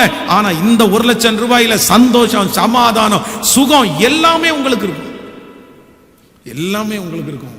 சோ பிசாசு என்ன அவசரப்படுத்துறதுக்கு நான் விட மாட்டேன். கர்த்தர் யாரிடத்துல இந்த செய்தியை பேசிட்டு இருக்காருன்னு தெரியல. எல்லாத்துலயும் உங்களுக்கு தேவை என்னன்னா, கர்த்தர் செய்கிற வரைக்கும் பொறுமை. எது வரைக்கும் பொறுமை? எது வரைக்கும் பொறுமை? ஆண்டவர் செய்கிற வரைக்கும். எத்தனை நாள் பாஸ்டர்? செய்வாரா செய்ய மாட்டாரா? நானும் ஒரு மனுஷன் தானே, நானும் ஒரு மனுஷி தானே, நானும் எனக்கும் ஒன்று இருக்கும்ல பாஸ்டர். நிறைய பேர் சொல்றாங்கல்ல, நீங்க சும்மா இருங்க, கர்த்தர் உங்களுக்காக யுத்தம் பண்ணுவார். நீங்கள் அமர்ந்திருந்து நானே தேவன் என்று அறிந்து கொள்ளுங்கள். ஏற்ற காலத்தில் கர்த்தர் உங்களை உயர்த்தும்படிக்கு அவருடைய பலத்த கைக்குள் அடங்கி பொறுமை. பொறுமை, பொறுமை, எல்லாத்துலயும் பொறுமை. சோ அவசரப்படுறதுனால ஒரு காரியத்தை ஆரம்பிக்கவும் முடியாது, செய்யவும் முடியாது, உங்களால எதை நடப்பிக்கவும் முடியாது. ஜெபிக்க போறோம், கர்த்தர் சமூகத்துல எல்லாரும் ஜெபிக்க போறோம். ஆண்டவரேன்னு கூப்பிட்டு நீங்கள் இருக்கிற இடங்களிலே முழங்கால்களை மடக்கி, முடியாதவர்கள், வசதி இல்லாதவர்கள் அப்படியே உங்களுடைய மனதார, ஆண்டவரே நான் பொறுமையா இருக்கிறேன் ஆண்டவரே, நான் காத்திருக்கிற ஆண்டவரே, நான் பொறுத்திருக்கிற ஆண்டவரே, நான் பொறுமையோட இருப்பேன் ஆண்டவரே. சொல்லுங்க, ஒவ்வொருத்தரும் சொல்லுங்க, ஆண்டவரை பார்த்து சொல்லுங்க, ஆண்டவர் நான் பொறுமையா இருக்கிறதுக்கு எனக்கு பலன் தாரும். கேளுங்க, ஏசப்பாட்ட கேளுங்க, ஏசப்பா நீ எனக்கு அந்த பொறுமையை தாரும் ஆண்டவரேன்னு கேளுங்க.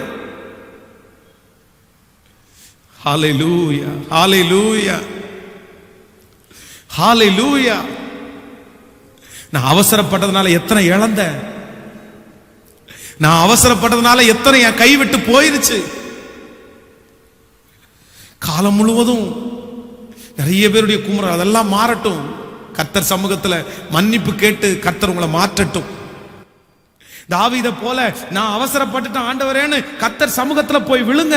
கர்த்தர் உங்களுக்கு மேல இரக்கம் பாராட்டுவார். இந்த ஜெபத்துல இருக்கிற யாரோ ஒருத்தர், பாஸ்டர் நான் அப்படிதான் அவசரப்பட்டு இன்னைக்கு வாழ்க்கையை பறி கொடுத்துட்டேன், அவசரப்பட்டு என் குடும்பம் ஒண்ணும் இல்லாம போயிடுச்சு, அவசரப்பட்டு ஒருத்தரை சூஸ் பண்ணிட்டேன், அவசரப்பட்டு கல்யாணம் பண்ணிட்டேன், அவசரப்பட்டு வீடு வாங்கிட்டேன், அவசரப்பட்டு அந்த காரியத்தை எல்லாம் செஞ்சு இன்னைக்கு கஷ்டப்படுற அத்தனை பேரும் கையை மேல உயர்த்தி கொடிய இடுக்கணில் அகப்பட்டிருக்கிறேன், இப்பொழுது கர்த்தருடைய கரத்திலே விழுவேனாக, உம்முடைய இரக்கங்கள் மகா பெரியதுன்னு சொல்லு.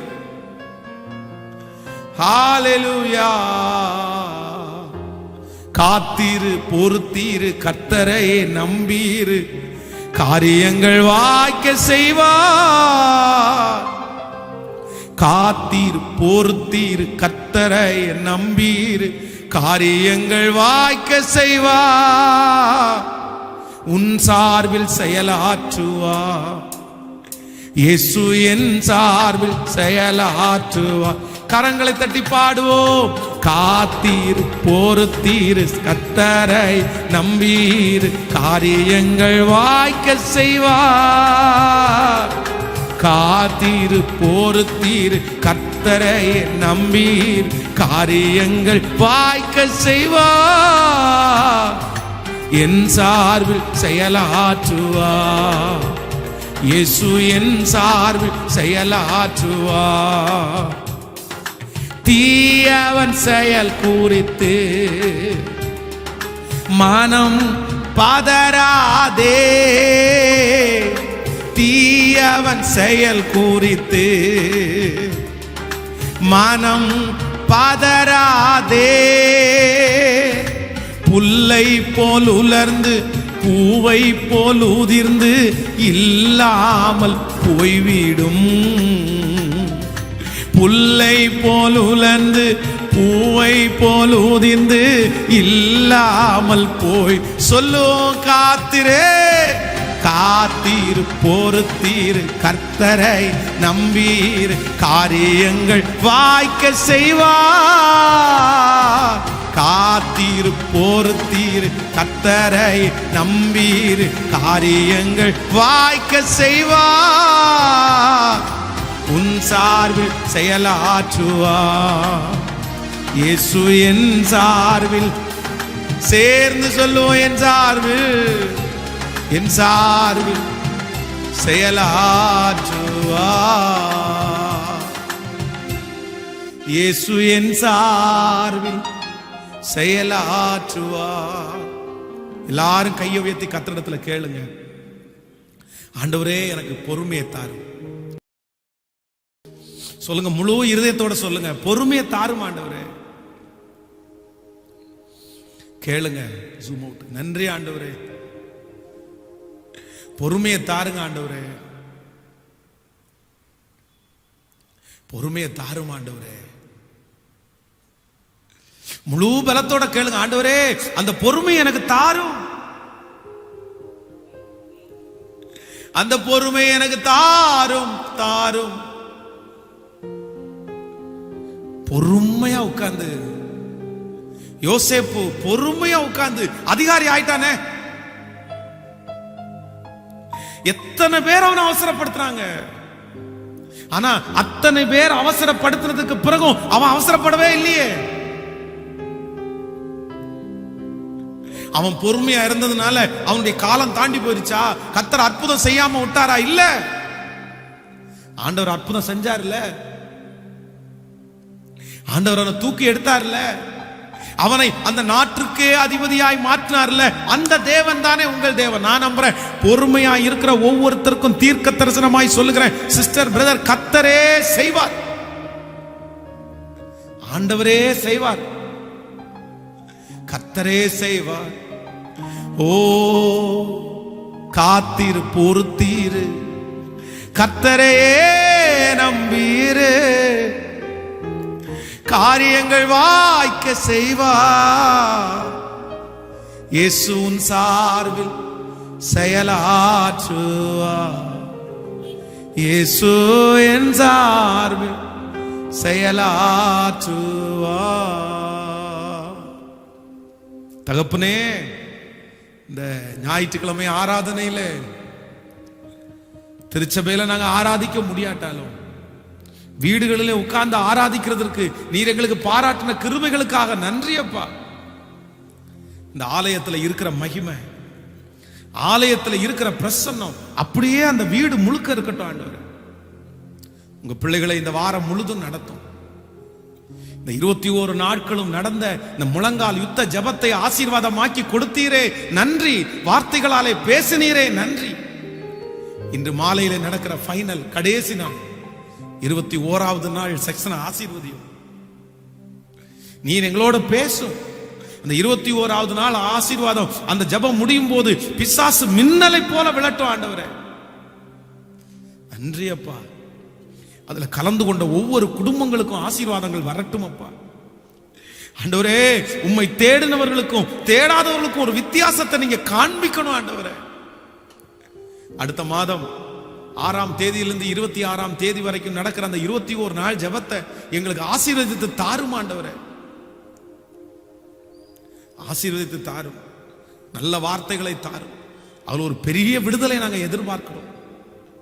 நீர் நடத்தும். இயேசுவின் மூலம் ஜெபம் எடுக்கிறோம் நல்ல பிதாவே.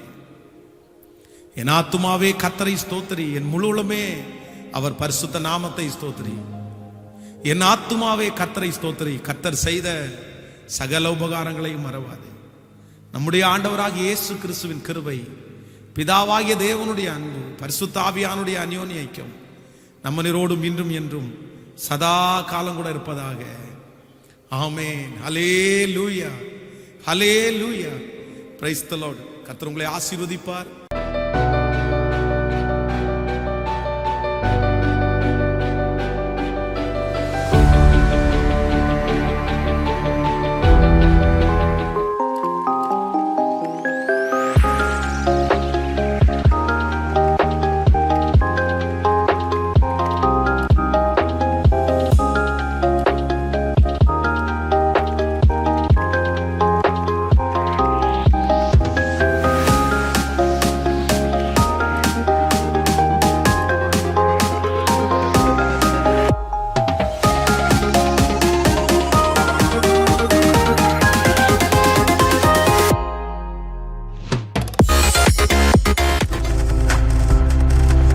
நீங்கள் பார்த்துக் கொண்டிருப்பது உங்கள் ஜாய் டிவி. உங்கள் துக்கம் சந்தோஷமாய் மாறும்.